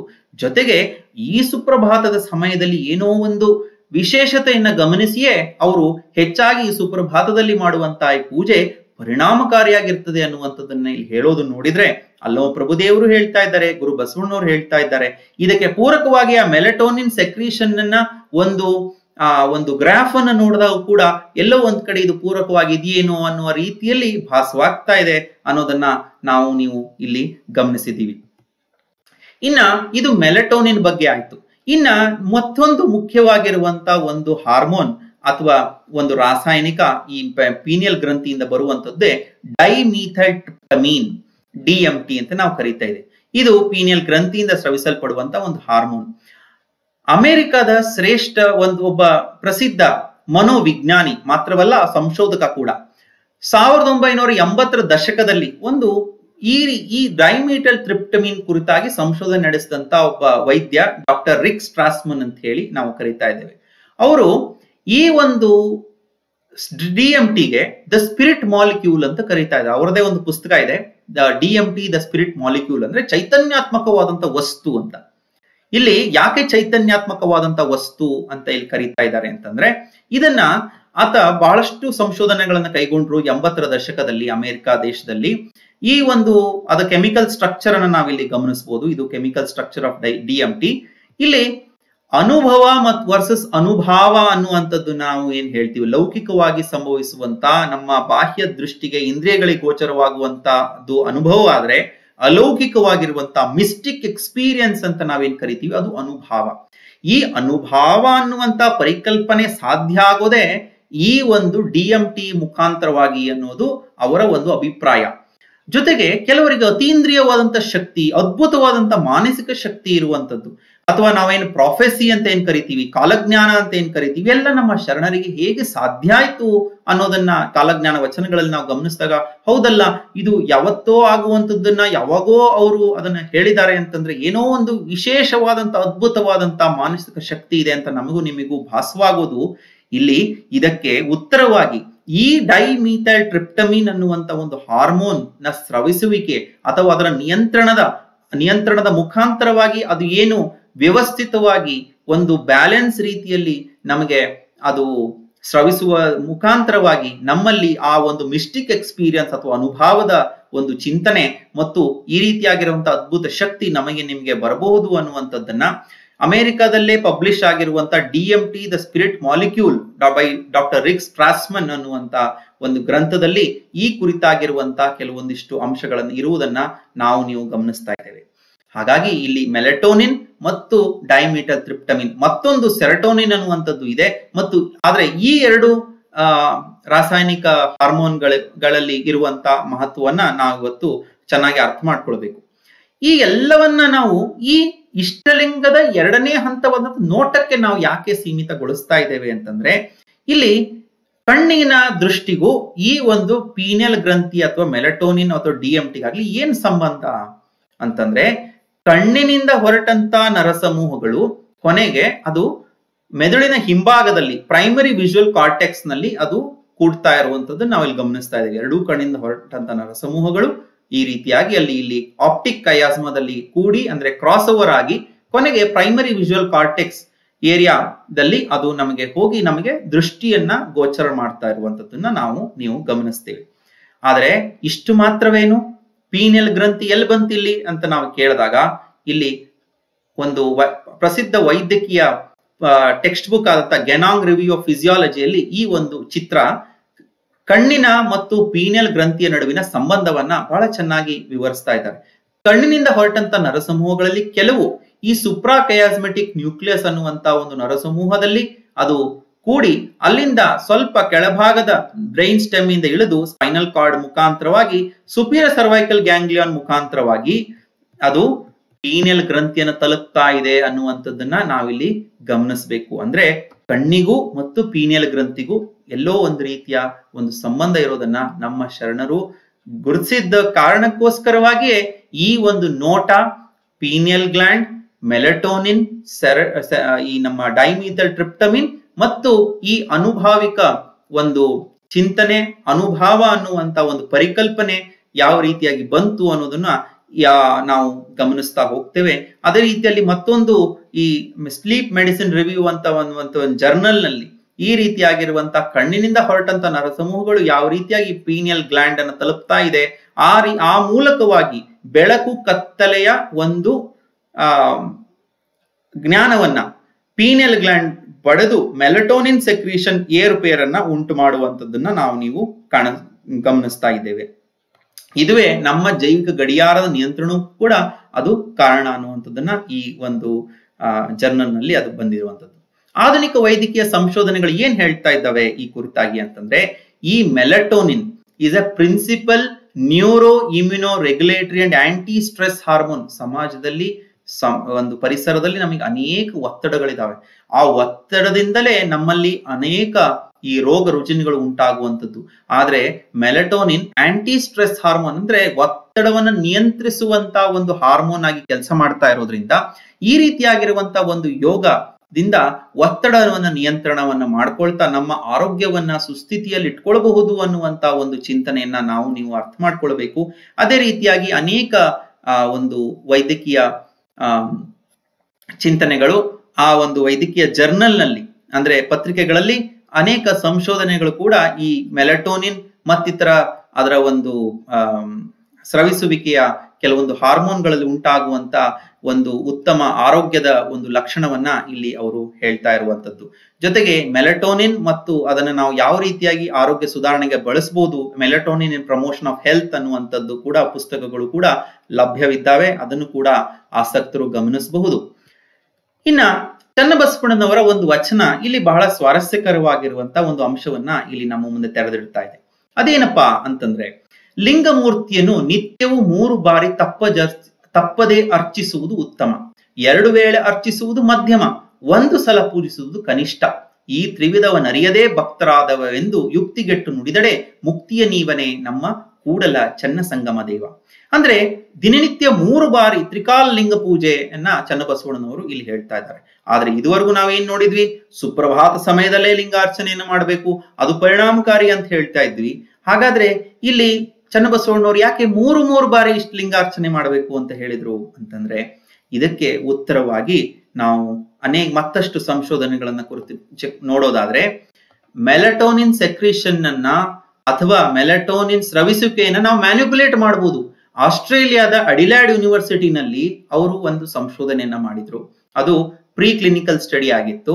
ಆ ಸಂಶೋಧನೆಯ ಪೇಪರ್, ರಿಸರ್ಚ್ ಪೇಪರ್ನ ಕೊನೆಯ ಭಾಗವನ್ನ ನಾನಿಲ್ಲಿ ನಿಮ್ಮ ಮುಂದೆ ಇಲ್ಲಿ ಪ್ರೊಜೆಕ್ಟ್ ಮಾಡ್ತಾ ಇದ್ದೇನೆ.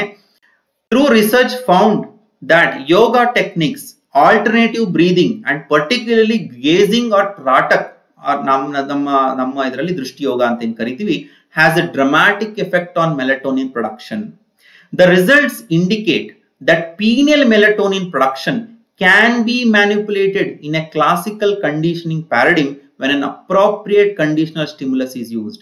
ಅಂದ್ರೆ ಒಂದು ಕಂಡೀಷನಲ್ ಸ್ಟಿಮ್ಯುಲಸ್, ಒಂದು ವ್ಯವಸ್ಥಿತವಾಗಿರುವಂತ ಒಂದು ಸಾಧನ ಕ್ರಮದಿಂದ, ಅದರಲ್ಲೂ ಮುಖ್ಯವಾಗಿ ಈ ಆಲ್ಟರ್ನೇಟಿವ್ ಬ್ರೀದಿಂಗ್ ಅಥವಾ ನಾವು ಏನು ಉಶ್ವಾಸ ನಿಶ್ವಾಸಗಳನ್ನ ಬಹಳ ನಿಯಮಿತವಾಗಿ ಅನುಲೋಮ್ ವಿಲೋಮ್ ಅಂತ ಕರಿತೀವಿ, ಅದನ್ನ ಮಾಡ್ತಾ ಅದ್ರ ಜೊತೆಗೆ ಈ ರೀತಿಯಾಗಿರುವಂತಹ ಒಂದು ತ್ರಾಟಕ ಯೋಗ ಅಥವಾ ದೃಷ್ಟಿಯೋಗವನ್ನ ಮಾಡ್ತಾ ಇದ್ದಾಗ ಈ ಮೆಲಟೋನಿನ್ ಸೆಕ್ರೀಷನ್ ಒಂದು ನಿಯಂತ್ರಣ ಬಹಳ ಚೆನ್ನಾಗಿ ನಾವು ಮಾಡಬಹುದು ಅನ್ನುವಂಥದ್ದು ಪ್ರೀ ಕ್ಲಿನಿಕಲ್ ಸ್ಟಡೀಸ್ ಅಲ್ಲಿ. ಅಫ್ಕೋರ್ಸ್ ಇದು ಜರ್ನಲ್ ಆಫ್ ನ್ಯೂರೋ ಟ್ರಾನ್ಸ್ಮಿಷನ್ 1994 ಅಲ್ಲಿ ಅವರು ಮಾಡಿರುವಂತದ್ದು. ಇದಾದ್ಮೇಲೆ ಸಾಕಷ್ಟು ಸಂಶೋಧನೆಗಳು ನಡೀತಾ ಇದ್ದಾವೆ ಇನ್ನು ಕೂಡ. ಆದ್ರೆ ಇದು ಎಲ್ಲೋ ಒಂದ್ ಕಡೆ ಇದು ನೈಸರ್ಗಿಕವಾಗಿ ಆಗುವಂತ ಏರುಪೇರನ್ನ ಹೊರತಾಗಿಸಿ ನಮ್ಮ ಒಂದು ಕ್ಲಾಸಿಕಲ್ ಕಂಡೀಷನಲ್ ಸ್ಟಿಮ್ಯುಲಸ್ ನ ಉಪಯೋಗಿಸಿ ನಾವು ಈ ರೀತಿಯಾಗಿರುವಂತ ನಿಯಂತ್ರಣವನ್ನ ಸಾಧಿಸಬಹುದು ಅಂತಂದ್ರೆ, ಆ ಒಂದು ಕ್ಲಾಸಿಕಲ್ ಕಂಡೀಷನಿಂಗ್ ಸ್ಟಿಮ್ಯುಲಸ್ ಯಾವುದು ಅಂತಂದ್ರೆ ಇಷ್ಟಲಿಂಗದ ಒಂದು ದೃಷ್ಟಿಯೋಗ, ನೋಟ ಅನ್ನುವಂಥದ್ದನ್ನ ಇಲ್ಲಿ ನಾವು ಗಮನಿಸಬಹುದು. ಈ ಇಷ್ಟಲಿಂಗವನ್ನ ಅದು ಸುಮ್ಮನೆ ಯಾವುದೋ ಒಂದು ಕಲ್ಲಿನಿಂದ ಅಥವಾ ಏನಾದ್ರೊಂದು ತಯಾರಿಸಿಲ್ಲ. ಇದಕ್ಕೆ ಶಾಸ್ತ್ರೀಯವಾಗಿರುವಂತ ಕೆಲವೊಂದಿಷ್ಟು ಅಷ್ಟಬಂಧ ಅನ್ನುವಂತ ಒಂದು ಕಂತೆ ಮುಖಾಂತರ ಅದನ್ನ ತಯಾರಿಸ್ತಾ ಇದ್ದಾರೆ. ಬಹಳಷ್ಟು ವಚನಗಳಲ್ಲಿ ಇಷ್ಟಲಿಂಗವನ್ನ ಶಿಲೆ ಅಂತ ಹೇಳಿ ಸಂಬೋಧಿಸಿರುವುದು ಕೂಡ ಉಂಟು. ಆದ್ರೆ ಎಲ್ಲೋ ಒಂದ್ ಕಡೆ ಶಿಲೆಯೂ ಕೂಡ ಅನೇಕ ವಸ್ತು ಧಾತುಗಳಿಂದನೇ ಆಗಿರ್ತವೆ. ಆದ್ರೆ ದುರದೃಷ್ಟವಶಾತ್ ನಮಗೆ ಈ ಯಾವ ಒಂದು ಅಂಶಗಳು ಕೂಡ ಇಷ್ಟಲಿಂಗ ತಯಾರಿಸುವಂತ ಯಾವ ಒಂದು ಯಥಾವತ್ತಾದಂತ ಇದೇ ರೀತಿಯಲ್ಲಿ ಮಾಡಬೇಕು ಅನ್ನುವಂಥದ್ದು ಯಾವುದೇ ವಚನಗಳಲ್ಲಿ ಲಭ್ಯವಾಗಿಲ್ಲ. ಪ್ರಾಯಶಃ ನಮ್ಮ ಕಲ್ಯಾಣ ಕ್ರಾಂತಿಯ ಸಂದರ್ಭದಲ್ಲಿ ಅನೇಕ ತಾತ್ವಿಕವಾಗಿರುವಂತ ವಚನಗಳ ಒಂದು ನಾಶ ಆಗಿರಬಹುದು. ಹಾಗಾಗಿ ಇನ್ನಷ್ಟು ಸಂಶೋಧನೆಗಳು ನಡೆದಾಗ ಈ ಒಂದು ತಾತ್ವಿಕ ಆಚರಣೆಗೆ ಸಂಬಂಧಪಟ್ಟಂತ ವಚನಗಳು ನಮಗೆ ದೊರಕಬಹುದು. ಆದ್ರೆ ಅಷ್ಟು ವರ್ಷಗಳ ಪರ್ಯಂತವೂ ಕೂಡ ಈ ಒಂದು ಕಂತೆಯುಕ್ತವಾಗಿರುವಂತ ಲಿಂಗವೇ ನಿಮಗೆ ಎಲ್ಲರೂ ಮಾಡಿ ಕೊಡ್ತಾ ಇದ್ದಾರೆ, ಅದನ್ನ ಮಾಡಿ ತೋರಿಸ್ತಾ ಇದ್ದಾರೆ. ಅದೇ ರೀತಿಯಾಗಿ ಸಾಧನೆಯನ್ನ ಮಾಡ್ತಾ ಇರೋದನ್ನ ನಾವು ಗಮನಿಸಿದಾಗ ನಾವು ಅದರಲ್ಲಿರುವಂತ ಅಂಶಗಳು ಏನು, ಅದರಲ್ಲಿರುವಂತ ಉತ್ತಮ ಅಂಶಗಳನ್ನ ಗಮನಿಸಬೇಕೇ ಹೊರತು ಈ ಕಂತೆ ಯಾಕೆ ಬಂತು, ಹೇಗೆ ಬಂತು ಅನ್ನೋದನ್ನ ಅದಕ್ಕೆ ಪೂರಕವಾಗಿ ನಮಗೆ ಯಾವುದೇ ಉತ್ತರ ಇಲ್ಲದಲೇ ಕೇವಲ ಒಂದು ಊಹಾಪೋಹದ ಒಂದು ವಿತ್ತಂಡವಾದದಿಂದ ಈ ಕಂತೆನೇ ಇರಲಿಲ್ಲ ಅನ್ನುವಂತ ಒಂದು ಅಂಶವನ್ನ ಯಾರು ಕೂಡ ಭಾವಿಸಬಾರದು ಅನ್ನುವಂಥದ್ದು ನನ್ನ ಒಂದು ಅಭಿಪ್ರಾಯ. ಇನ್ನು ಅಷ್ಟಬಂಧಗಳಲ್ಲಿ ಬಳಸುವಂತ ವಸ್ತುಗಳು ಅದು ಆಯುರ್ವೇದದಲ್ಲಿ ಬಳಸುವಂತ ಅನೇಕ ಔಷಧಿಗಳ ಒಂದು ಸಾರವೇ ಆಗಿದೆ. ಅಲ್ಲಿ ಬಳಸುವಂತ ಶಿಲಾರಸ ಅಥವಾ ಆಂಬರ್, ಇಂಗಳಿಕ ಅಥವಾ ಸಿನಾಬಾರ್, ರಾಳ ರೆಸಿನ್, ಅರಗು ಸೀಲಿಂಗ್ ವ್ಯಾಕ್ಸ್, ರುಮಾಮಸ್ತಕಿ ಮ್ಯಾಸ್ಟಿಕ್, ಅಂಜನ ಜಿಂಕ್ ಆಕ್ಸೈಡ್ ಅಂಟಿಮನಿ ಕಾಂಪೌಂಡ್ಸ್, ಗೇರೆಣ್ಣೆ ಮತ್ತು ಆಕಳ ತುಪ್ಪದ ಕಾಡಿಗೆ, ಈ 8 ವಸ್ತುಗಳನ್ನ ವಿವಿಧ ಪ್ರಮಾಣದಲ್ಲಿ ಬೆರೆಸಿ ಆಗುವಂತದ್ದೇ ಒಂದು ಕಂತೆ ಎನ್ನುವಂಥದ್ದು. ಈ ಕಂತೆ ಕಪ್ಪು ಬಣ್ಣ ಇದ್ದು ಆ ಕಪ್ಪು ಬಣ್ಣಕ್ಕಿಂತಲೂ ಅದು ಇಂಡಿಗೋ ಮಿಶ್ರಿತ ಕಪ್ಪು ಬಣ್ಣ ಅನ್ನುವಂಥದ್ದು ನಾವಿಲ್ಲಿ ಗಮನಿಸ್ತೇವೆ. ಈ ಒಂದು ಬಣ್ಣ ಬಹಳ ಮುಖ್ಯವಾಗಿ ನಮಗೆ ಕೆಲವೊಂದಿಷ್ಟು ತರಂಗಗಳನ್ನ ನಮಗೆ ಅದು ಹಿಡಿದಿಟ್ಕೊಳ್ಳುವಂತ ಒಂದು ಕೆಪಾಸಿಟಿ ಇರೋದ ಕಾರಣಕ್ಕೋಸ್ಕರವಾಗಿ, ಮತ್ತು ಇವೆಲ್ಲವೂ ಕಾರ್ಬನ್ ಯುಕ್ತವಾಗಿರುವಂಥದ್ದು. ಅಂದ್ರೆ ಜೀವಿಯುಕ್ತ. ಕಾರ್ಬನ್ ಅಂತಂದ್ರೆ ಅದು ನಮ್ಮ ಆರ್ಗ್ಯಾನಿಕ್ ಲೋಕವನ್ನ ಪ್ರತಿನಿಧಿಸಿದ್ರೆ, ಒಳಗಡೆ ಇರುವಂತ ಒಂದು ಪೀಠಿಕೆ ಅಥವಾ ಚಂದ್ರಕಾಂತ ಶಿಲೆಯಲ್ಲಿ ಮಾಡಲ್ಪಟ್ಟಂತ ಒಂದು ಪೀಠಿಕೆ ಏನಿದೆ ಅದು ಶೀತಲ ಸ್ವಭಾವ, ಶಾಂತ ಸ್ವಭಾವದಾಗಿದ್ರು ಕೂಡ ಅದು ರೆಪ್ರೆಸೆಂಟ್ ಮಾಡುವಂಥದ್ದು ಇನ್ಆರ್ಗ್ಯಾನಿಕ್ ಅಂದ್ರೆ ಸಿಲಿಕಾನ್. ಇಲ್ಲಿ ಸಿಲಿಕಾನ್ ಮತ್ತೆ ಕಾರ್ಬನ್ ಇವೆರಡೂ ಕೂಡ ರಾಸಾಯನ ಶಾಸ್ತ್ರದಲ್ಲಿ ಬಹಳಷ್ಟು ಮಹತ್ವವನ್ನು ಪಡೆದಿದ್ದಾವೆ. ಸಿಲಿಕಾನ್ ಅತಿ ಹೆಚ್ಚು ಇನ್ಆರ್ಗ್ಯಾನಿಕ್ ಅಂದ್ರೆ ಈ ಒಂದು ಜೈವಿಕವಲ್ಲದ ಅಂದ್ರೆ ಇನ್ಆರ್ಗ್ಯಾನಿಕ್ ಮಾಲಿಕ್ಯೂಲ್ ಎಲಿಮೆಂಟ್ ಆದ್ರೆ, ಈ ಜಗತ್ತಿನಲ್ಲಿರುವಂತ ಅತಿ ಹೆಚ್ಚು ಇನ್ಆರ್ಗ್ಯಾನಿಕ್ ಎಲಿಮೆಂಟ್ ಆದ್ರೆ ಅತಿ ದೊಡ್ಡ ಆರ್ಗ್ಯಾನಿಕ್ ಎಲಿಮೆಂಟ್ ಯಾವುದು ಅಂದ್ರೆ ಅದು ಕಾರ್ಬನ್ ಅಂದ್ರೆ ಜೀವ, ಇಲ್ಲಿ ನಿರ್ಜೀವ ವಸ್ತು, ಒಂದು ಸಾವಯವ ಮತ್ತೊಂದು ನಿರವಯವಯ. ಈ ರೀತಿಯಾಗಿ ಇಲ್ಲಿ ನಾವು ಅರ್ಥ ಮಾಡ್ಕೊಳ್ಬಹುದು. ಹಾಗಾಗಿ ಈ ಸಾವಯವ ಮತ್ತು ನಿರವಯ, ಗುರು ಬಸವಣ್ಣವರು ಒಂದು ವಚನದಲ್ಲಿ ಹೇಳ್ತಾರೆ, ಅಂತರಂಗದಲ್ಲಿ ಹುದುಗಿರುಪ ನಿರವಯ ಲಿಂಗವನ್ನು ಸಾವಯವ ಲಿಂಗವ ಮಾಡಿ. ಅಲ್ಲಿ ಸಾವಯವ ಮತ್ತು ನಿರವಯ ಇವೆರಡರ ಒಂದು ಒಗ್ಗೂಡುವಿಕೆಯಿಂದ ಆಗಿರುವಂತ ಇಷ್ಟಲಿಂಗವನ್ನ ತಯಾರಿಸುವುದು ಕೂಡ ಅದು ಒಂದು ಶ್ರೇಷ್ಠವಾದಂತ ಒಂದು ಕಾಯಕ. ಕಂತೆ ಕಾಯಕವೇ. ಬಹಳಷ್ಟು ಜನ ಅದನ್ನ ಮಾಡಿಕೊಂಡು ಇಲ್ಲಿವರೆಗೂ ಅದನ್ನ ಆ ಒಂದು ತತ್ವವನ್ನ ಇಂದು ಬೆಳೆಸ್ತಾ ಬರ್ತಾ ಇದ್ದಾರೆ. ಇವೆಲ್ಲವನ್ನ ಹಾಕಿ ಮಾಡಿರುವಂತದ್ದೇ ಈ ಇಷ್ಟಲಿಂಗ ಕಂತೆ. ಅದಕ್ಕೆ ಅದರದೇ ಆದಂತ ಕೆಲವೊಂದಿಷ್ಟು ಆಯುರ್ವೇದ ಗುಣಗಳನ್ನ ಹೊಂದಿರುವಂತದ್ದು ಕೂಡ ಇದಕ್ಕೆ ಪೂರಕವಾಗಿ ನಾವು ಇಲ್ಲಿ ಗಮನಿಸಬೇಕು. ಇಲ್ಲಿ ಮುಂದುವರೆದು ಈ ಒಂದು ಇಷ್ಟಲಿಂಗದ ಅನುಸಂಧಾನದಿಂದ ಈ ಮೆಲಟೋನಿನ್ ನಿಂದ ಆಗುವಂತ ಪರಿಣಾಮಗಳು, DMT ಇಂದ ಆಗುವಂತ ಪರಿಣಾಮಗಳನ್ನ ಗಮನಿಸಿದ್ವಿ. ಅಲ್ಲಿ ಚಾಮರಸ ಕವಿ ತನ್ನ ಪ್ರಭುಲಿಂಗ ಲೀಲೆಯಲ್ಲಿ ಹೇಳ್ತಾ ಇದ್ದಾರೆ, ಬಹಳ ಸವಿಸ್ತಾರವಾಗಿ ಶಿವಯೋಗದ ಒಂದು ಎಫೆಕ್ಟ್ ಅನ್ನ ಅವ್ರು ಈ ರೀತಿಯಾಗಿ ಹೇಳ್ತಾ ಇದ್ದಾರೆ. ಆಲಿನಿಂದರೆ ಸುಳಿದು ಸೂಸುವ ಗಾಳಿ ನಿಲ್ಲುವುದು, ಗಾಳಿ ನಿಲೆ ಮನ ಮೇಲೆ ನಿಲ್ಲುವುದು, ಮನ ನಿಂದರೆ ಬಿಂದು ನಿಂದಿಹುದು, ಲೀಲೆಯಿಂದ ಬಿಂದು ನಿಂದರೆ ಕಾಲ ಕರ್ಮವ ಗೆಲಿದು, ಮಾಯೆಯ ಹೇಳ ಹೆಸರಿಲ್ಲದೆನಿಸಬಹುದೇ ಬಸವ ಕೇಳೆಂದ.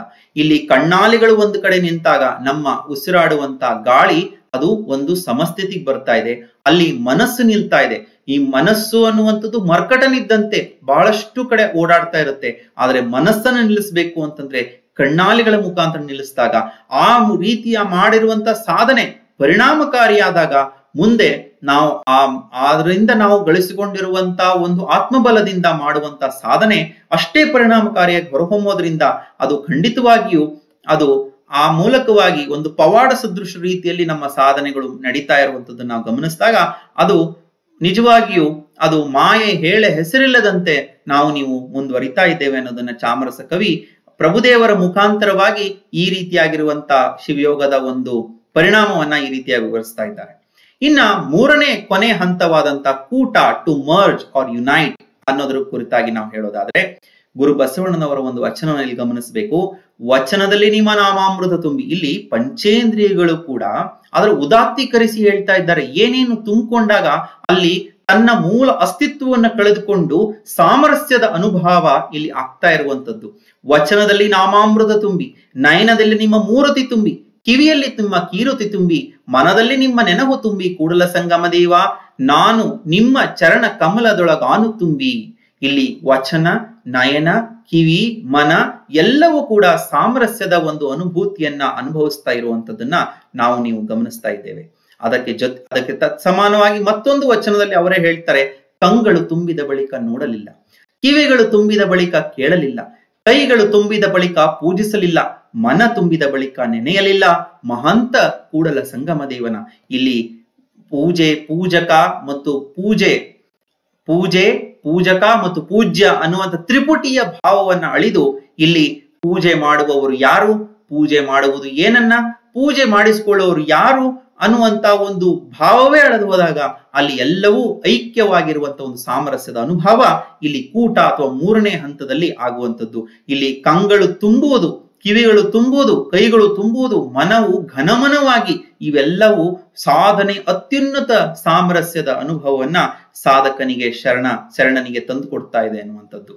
ಹಾಗಾಗಿ this is the ultimate result of Linganga Yoga can be experienced in this step that is called as eternal bliss. ಅಪರಿಮಿತವಾದಂತ ಒಂದು ಸಹಜವಾಗಿರುವಂತ ಒಂದು ಆನಂದ ಅಥವಾ ಎಟರ್ನಲ್ ಬ್ಲಿಸ್ ನಿಮಗೆ ಆಗ್ತಾ ಇರುವಂತದ್ದು.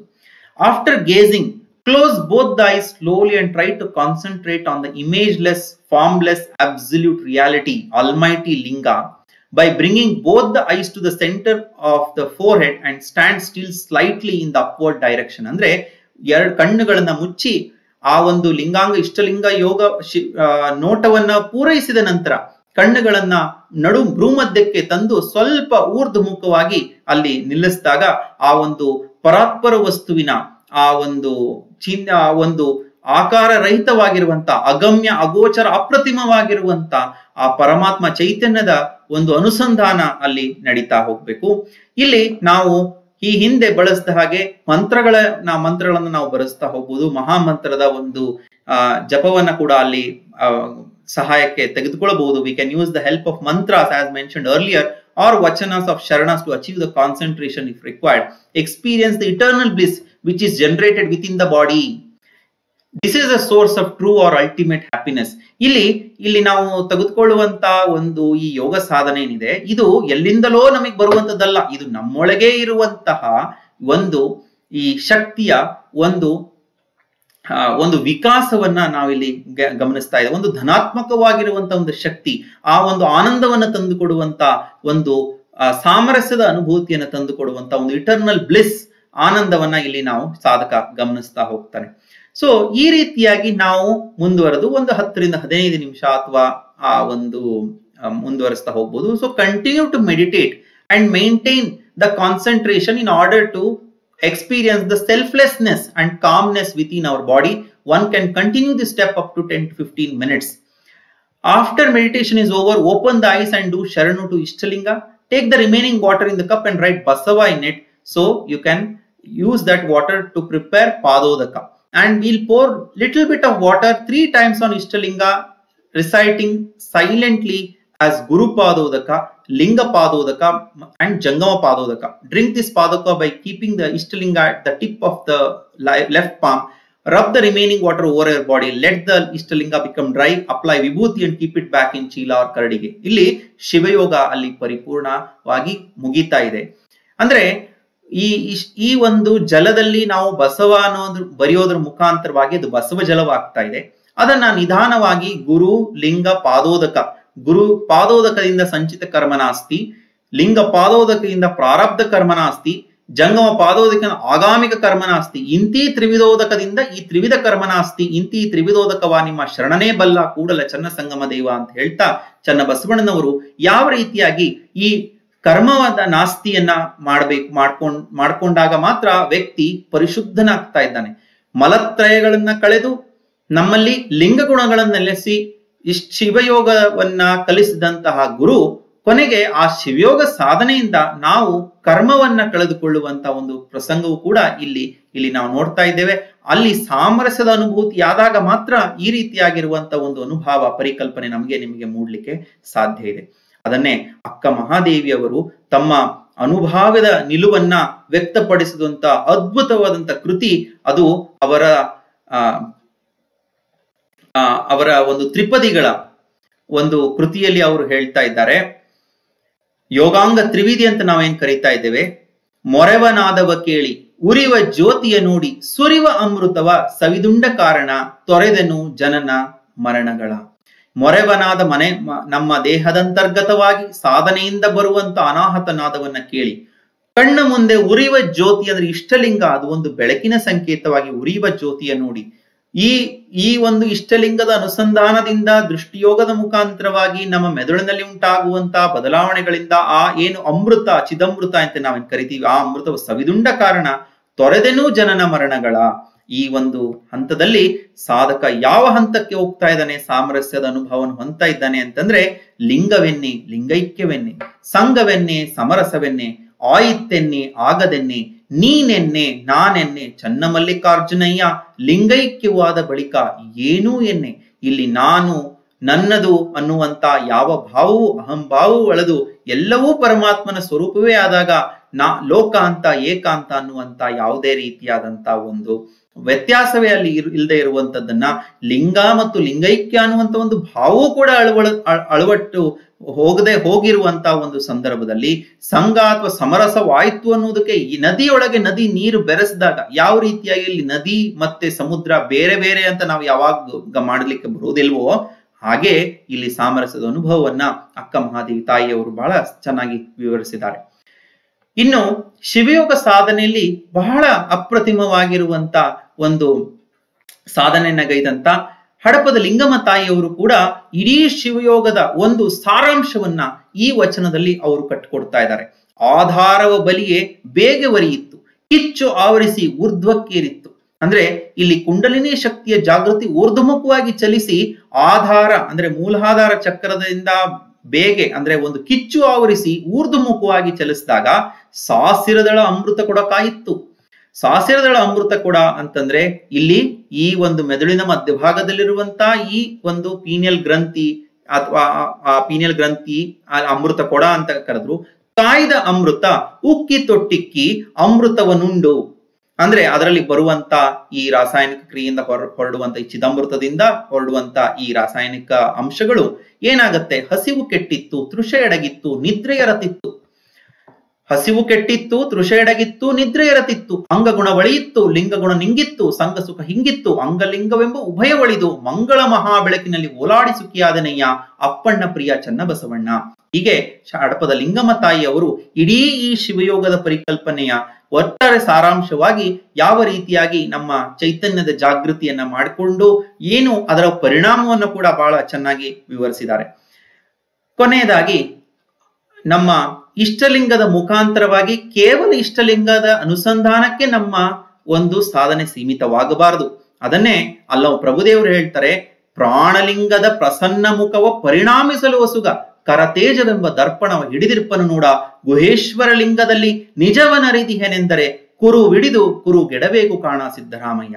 ಯಾವ ರೀತಿಯಾಗಿ ಒಬ್ಬ ವ್ಯಕ್ತಿ ಕನ್ನಡಿಯ ಮುಂದೆ ನಿಂತ್ಕೊಂಡು, ಕನ್ನಡಿ ಮುಂದೆ ನಾವು ಯಾಕೆ ನಿಂತ್ಕೊಳ್ತೇವೆ, ಕನ್ನಡಿ ನೋಡ್ಬೇಕು ಅಂತ ನಿಂತ್ಕೊಳ್ಳೋದಿಲ್ಲ, ಅಲ್ಲಿ ನಮ್ಮ ಸ್ವಸ್ವರೂಪವನ್ನ ದರ್ಶನ ಮಾಡ್ಕೊಳ್ಬೇಕು ಅಂತ ನಾವು ನಿಂತ್ಕೋತೇವೆ. ಹಾಗೆ ಇಷ್ಟಲಿಂಗವನ್ನ ನೋಡುವುದಕ್ಕೆ ತೆಗೆದುಕೊಂಡು ನಮ್ಮ ಅಂಗೈಯಲ್ಲಿ ಹಿಡಿದು ಪೂಜೆ ಮಾಡುವವರೆಗೂ ನಾನು ಮತ್ತು ಇಷ್ಟಲಿಂಗ. ಆದರೆ ನೋಡ್ತಾ ನೋಡ್ತಾ ಇಷ್ಟಲಿಂಗದಲ್ಲಿ ಸಾಮರಸ್ಯದ ಅನುಭವವನ್ನು ಮಾಡ್ತಾ ಹೋದಾಗ ಅಲ್ಲಿ ಇಷ್ಟಲಿಂಗ ಮತ್ತು ನಾನು ಅನ್ನುವಂತ ಒಂದು ಭೇದ ಅಳಿದು ನಾವೇ ಲಿಂಗ ಸ್ವರೂಪಿಗಾಗಿ ಲಿಂಗವಾಗಿ ಲಿಂಗ ಪೂಜೆಯ ಮಾಡುವುದೇ ಶಿವಯೋಗ ಅಂತೇಳಿ ತೋಂಟ ಸಿದ್ಧಲಿಂಗೇಶ್ವರರು ಹೇಳಿದಾರಲ್ಲ, ಅದನ್ನ ಹೇಳ್ತಾ ಹೇಳ್ತಾ ಇಷ್ಟಲಿಂಗಕ್ಕೆ ಒಂದು ಹಂತದನ್ನ ಮೀರಿ ಪ್ರಾಣದಲ್ಲಿರುವಂತ ಪ್ರಾಣ ಚೈತನ್ಯದ ಒಂದು ಸ್ವರೂಪವಾದಂತ ಪ್ರಾಣಲಿಂಗದ ಅನುಸಂಧಾನ ಆಗಬೇಕು. ಇಲ್ಲಿ ಕುರು ಹಿಡಿದು ಅಂದ್ರೆ ಇಷ್ಟಲಿಂಗ ಅನ್ನುವಂತ ಕುರು ಹಿಡಿದು ಆ ಕುರುಹಿನ ಒಂದು ಹಂತವನ್ನ ದಾಟಿ ನಾವು ಅರಿವಿನತ್ತ ಸಾಗಬೇಕು ಅನ್ನುವಂತ ಒಂದು ಚಿಂತನೆಯನ್ನ ಅಲ್ಲವ ಪ್ರಭುದೇವರಿಲ್ಲ ಹಂಚ್ಕೊಳ್ತಾ ಇದ್ದಾರೆ. ಒಟ್ಟಾರೆಯಾಗಿ ನಾವು ನೋಡೋದಾದ್ರೆ ಈ ನಮ್ಮ ಒಟ್ಟಾರೆ ವಚನ ಸಿದ್ಧಾಂತ, ಶರಣ ಸಿದ್ಧಾಂತ, ಬಸವ ತತ್ವವನ್ನ ನಾವು ಒಂದು ಕಡೆ ನಾವು ಒಟ್ಟಾರೆಯಾಗಿ ನಾವು ಅಭ್ಯಾಸ ಮಾಡ್ತಾ ಹೋದಾಗ ನಮಗೆ ಕಂಡು ಬರುವಂತಹ ಒಂದು ಅಂಶ ಏನು ಅಂತಂದ್ರೆ, Ishtalinga is the epicentre of Sharanas revolution. ಇಷ್ಟಲಿಂಗವನ್ನ ಜೊತೆಯಲ್ಲಿ ಇಟ್ಟುಕೊಂಡು ನಾವು ಬಸವ ತತ್ವಕ್ಕೆ, ಶರಣ ತತ್ವಕ್ಕೆ, ಅದಕ್ಕೆ ಅಪಾರವಾದಂತ ಒಂದು ಅರ್ಥ ವ್ಯಾಪ್ತಿಯನ್ನ, ಅನುಭಾವಿಕ ನೆಲೆಯನ್ನ ನಾವು ಕಂಡುಕೊಳ್ಬಹುದು. ಇಷ್ಟಲಿಂಗ ವಿರಹಿತವಾಗಿ ನಾವು ಏನನ್ನೂ ಮಾಡ್ಲಿಕ್ಕೆ ಸಾಧ್ಯ ಇಲ್ಲ. ಏಕೆಂದ್ರೆ ಇಷ್ಟಲಿಂಗ ಎಲ್ಲದಕ್ಕೂ ಮೂಲ. ಇಷ್ಟಲಿಂಗ is the epicenter of entire revolution and the religion founded by Shri ವಿಶ್ವಗುರು ಬಸವಣ್ಣ, that is ಲಿಂಗಾಯತಿಸಂ. ಅದನ್ನೇ ಅಲ್ಲವ ಪ್ರಭುದೇವರು ಸೂಚ್ಯವಾಗಿ ಹೇಳ್ತಾ ಇದ್ದಾರೆ, ಲಿಂಗವನರಿಯದೆ ಏನನರಿದಡಿಯೂ ಫಲವಿಲ್ಲ, ಲಿಂಗವನರಿದ ಬಳಿಕ ಮತ್ತೇನರಿದಡಿಯೂ ಫಲವಿಲ್ಲ, ಸರ್ವಕಾರಣ ಲಿಂಗವಾಗಿ ಆ ಲಿಂಗವನರಿದರಿದು ಲಿಂಗ ಸಂಗವ ಮಾಡುವೆ, ಸಂಘ ಸುಖದಲ್ಲಿ ಓಲಾಡುವೆ ಗುಹೇಶ್ವರ ಅನ್ನುವ ರೀತಿಯಲ್ಲಿ ಲಿಂಗವನ್ನ ಅರಿತು ನಾವು ಏನನ್ನರಿದ್ರೂ ಫಲವಿಲ್ಲ, ಲಿಂಗವನ್ನರಿಯದೆ ಮತ್ತೇನನ್ನರಿದಡಿಯೂ ಕೂಡ ಫಲವಿಲ್ಲ. ಯಾಕಂದ್ರೆ ಎಲ್ಲದಕ್ಕೂ ಕಾರ್ಯ ಕಾರಣ ಕರ್ತೃ ಅದುವೇ ಲಿಂಗ ತತ್ವ ಅಥವಾ ಪರಾತ್ಪರ ಚೈತನ್ಯದ ಒಂದು ಕುರುಹು. ಅಂತ ಒಂದು ಪರಾತ್ಪರ ಚೈತನ್ಯದ ಕುರುವೇ ಅರಿವಿನ ಕುರುಹಾಗಿ ನಮ್ಮ ಅರಿವನ್ನ ಸಾಕ್ಷಾತ್ಕಾರ ಮಾಡಿಕೊಳ್ಳುವಂತ ಒಂದು ಕುರುಹಾಗಿ ಇಷ್ಟಲಿಂಗವಾಗಿ ಗುರು ಬಸವಣ್ಣನವರು ನಮಗೆ ಕೊಟ್ಟಿದ್ದಾರೆ. ಆ ಇಷ್ಟಲಿಂಗವನ್ನ ಹಿಡಿದು ನಮ್ಮಲ್ಲಿ ಅಂತರ್ಗತವಾಗಿರುವಂತ ಪ್ರಾಣಲಿಂಗದ ಒಂದು ಅನುಸಂಧಾನ ಮುಂದುವರೆದು ಭಾವಲಿಂಗದ ಅನುಸಂಧಾನವನ್ನ ಮಾಡ್ತಾ ಹೋದಾಗ ನೀವು ಕೂಡ ಆ ರೀತಿಯಾಗಿರುವಂತ ಒಂದು ಸಾಧನೆಯ ಮಹಾಮಾರ್ಗದಲ್ಲಿ, ಬಸವ ಮಾರ್ಗದಲ್ಲಿ ನಡೀಲಿಕ್ಕೆ ಸಾಧ್ಯ. ಹಾಗಾಗಿ ಇಂದಿನ ಯುವ ಜನರಲ್ಲಿ ಈ ಒಂದು ಸಾಧನೆ ಬಹಳಷ್ಟು ಕಡಿಮೆ ಆಗ್ತಾ ಇರುವಂತದ್ದನ್ನು ನಾವು ಗಮನಿಸಿದಾಗ ಪ್ರಾಯಶಃ ಇದನ್ನ ಸ್ವಲ್ಪ ಸರಳೀಕರಿಸಿ ಅವರಿಗೆ ಈ ಒಂದು ಇಷ್ಟಲಿಂಗ ಯೋಗದ ಒಂದು ಪರಿಚಯವನ್ನ ಮಾಡಿಕೊಡಬೇಕು. ಅದಕ್ಕೆ ಸ್ವಲ್ಪ ಹಿನ್ನೆಲೆಯಲ್ಲಿರುವಂತ ಸಾಧ್ಯವಾಗಿರುವಂತ ಒಂದು ಸಾಂದರ್ಭಿಕವಾಗಿರುವ ಕೆಲವೊಂದಿಷ್ಟು ವೈಜ್ಞಾನಿಕ ಅಂಶಗಳನ್ನ ನಾನಿಲ್ಲಿ ಪರಿಚಯ ಮಾಡಿಕೊಡೋದ್ರ ಮುಖಾಂತರವಾಗಿ, ಅಂದ್ರೆ ಇಲ್ಲಿ ಸರ್ಕಮ್ಸ್ಟಾನ್ಸಿಯಲ್ ಎವಿಡೆನ್ಸ್ ಅಂತ ನಾನು ಕರಿತೀನಿ. ಇದು 100% ಇದು ಇಷ್ಟಲಿಂಗವನ್ನ ಹಿಡದೆ ಮಾಡಿರುವಂತ ಯಾವುದೇ ಸಂಶೋಧನೆಗಳಲ್ಲ. ಆದ್ರೆ ಸರ್ಕಮ್ಸ್ಟಾನ್ಸಿಯಲ್ ಎವಿಡೆನ್ಸ್ ಅಂದ್ರೆ ಮೆಲಟೋನಿನ್ ಉಪಯೋಗಗಳನ್ನ ಹೇಳ್ತಾರೆ, DMT ಉಪಯೋಗಗಳನ್ನ ಹೇಳ್ತಾರೆ, ಇಷ್ಟಲಿಂಗದ ಉಪಯೋಗವನ್ನ ನಮ್ಮ ಶರಣರ ವಚನಗಳಲ್ಲಿದೆ. ಸೊ ಇದನ್ನ ಎಲ್ಲೋ ಒಂದ್ ಕಡೆ ಹೊಂದಿಸಿ ನೋಡುವಂತ ಒಂದು ಪ್ರಯತ್ನವನ್ನ ಮಾತ್ರ ನಾನು ಇಲ್ಲಿ ಮಾಡಿದ್ದೇನೆ. ಇಲ್ಲಿ ಮಾಡುವ ಉದ್ದೇಶ ಇಷ್ಟೇ. ಇದರ ಉದ್ದೇಶ ಇಷ್ಟಲಿಂಗ ತತ್ವ ಇದು ಬೃಹತ್ತಾಗಿರುವಂತ ಒಂದು ತತ್ವ. ಇದಕ್ಕೆ ಅನೇಕ ಆಯಾಮಗಳಿದ್ದಾವೆ. ನಾವು ಬಹಳಷ್ಟು ಸಂಕುಚಿತವಾಗಿ ಕೇವಲ ಧಾರ್ಮಿಕ ಆಯಾಮದಲ್ಲಿ ನೋಡುವಂತ ಪ್ರಯತ್ನವನ್ನು ಮಾಡಬಾರದು. ಕೇವಲ ಅಧ್ಯಾತ್ಮ ಕೂಡ ಬಹಳಷ್ಟು ದೊಡ್ಡ ಅಂಶವೇ ಆಗಿದ್ರು ಕೂಡ, ಆದ್ರೆ ಇಂದಿನ ಆಧುನಿಕ ಜಗತ್ತಿಗೆ ಬೇಕಾಗಿರುವಂತ ಆರೋಗ್ಯದ ಪರಿಕಲ್ಪನೆ ಕೂಡ ಇಷ್ಟಲಿಂಗದ ಒಂದು ಅನುಸಂಧಾನದಿಂದ ಆ ಒಂದು ಮನಸ್ಸಿನಲ್ಲಿ ಉಂಟಾಗುವಂತ ಶಾಂತಿಯ ಒಂದು ತೆರೆದುಕೊಳ್ಳುವಂತ ಒಂದು ಅಂಶವೂ ಕೂಡ ಅಲ್ಲಿ ಅಡಕವಾಗಿರೋದ್ರಿಂದ ಇಷ್ಟಲಿಂಗಕ್ಕೆ ಆರೋಗ್ಯದ ಆಯಾಮ ಇದೆ, ತತ್ವಜ್ಞಾನದ ಆಯಾಮ ಇದೆ, ಆಧ್ಯಾತ್ಮಿಕತೆ ಆಯಾಮ ಇದೆ ಮತ್ತು ಧಾರ್ಮಿಕ ಮತ್ತು ನೈತಿಕ ಆಯಾಮವೂ ಕೂಡ ಇಷ್ಟಲಿಂಗಕ್ಕೆ ಇದೆ. ಈ ಒಂದು ಇಷ್ಟಲಿಂಗವನ್ನ ರೂಪಿಸಿದಂತಹ ಒಬ್ಬ ಶ್ರೇಷ್ಠ ಸಮಾಜೋ ಧಾರ್ಮಿಕ ಆಧ್ಯಾತ್ಮ ವಿಜ್ಞಾನಿ ವಿಶ್ವಗುರು ಬಸವಣ್ಣನವರು.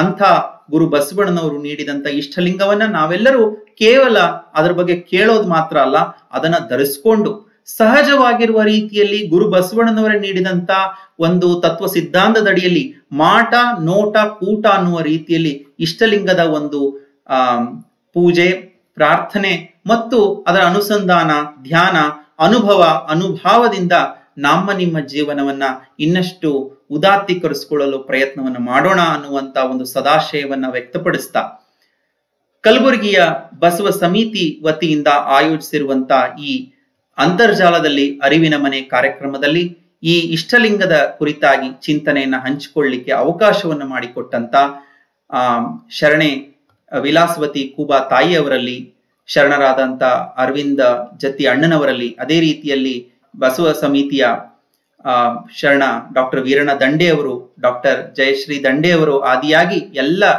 ಶರಣೆಯರಲ್ಲಿ ಮತ್ತು ಪದಾಧಿಕಾರಿಗಳಲ್ಲಿ ವಂದಿಸಿ ನನ್ನ ಮಾತಿಗೆ ವಿರಾಮವನ್ನ ಕೊಡ್ತಾ ಇದ್ದೇನೆ. ಶರಣು ಶರಣಾರ್ಥಿಗಳು.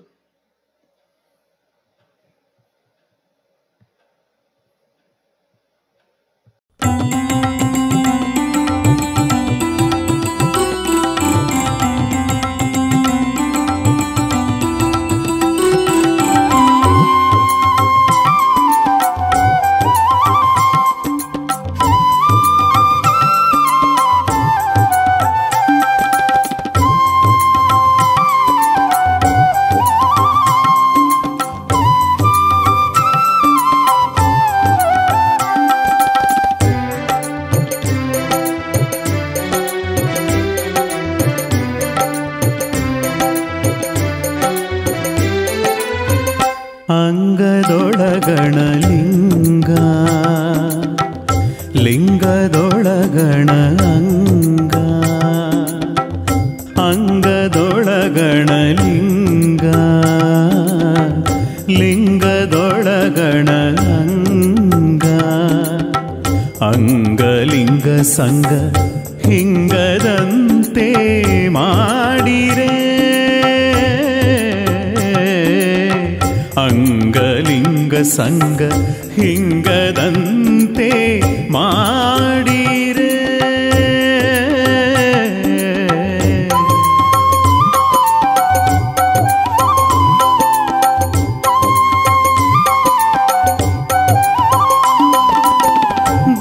ದೇವದೇವ ಎಂಬಿರಿ ಬಲ್ಲವರು, ದೇವದೇವ ಎಂಬಿರಿ ಬಲ್ಲವರು, ಲಿಂಗವ ಬಲ್ಲವರು ಹಿಡಿದುಕೊಳ್ಳರೆ, ಲಿಂಗವ ಬಲ್ಲವರು ಹಿಡಿದುಕೊಳ್ಳರೆ. ತಾಸತ್ತು ಲಿಂಗವ ಕೂಡಿಗೆನೆಂದರೆ, ತಾಸತ್ತು ಲಿಂಗವ ಕೂಡಿಗೆನೆಂದರೆ, ಗುಹೇಶ್ವರಂಗೆ ಬೇರೊಂದು ಠಾವುಂಟೆ ಹೇಳಿರೆ, ಗುಹೇಶ್ವರಂಗೆ ಬೇರೊಂದು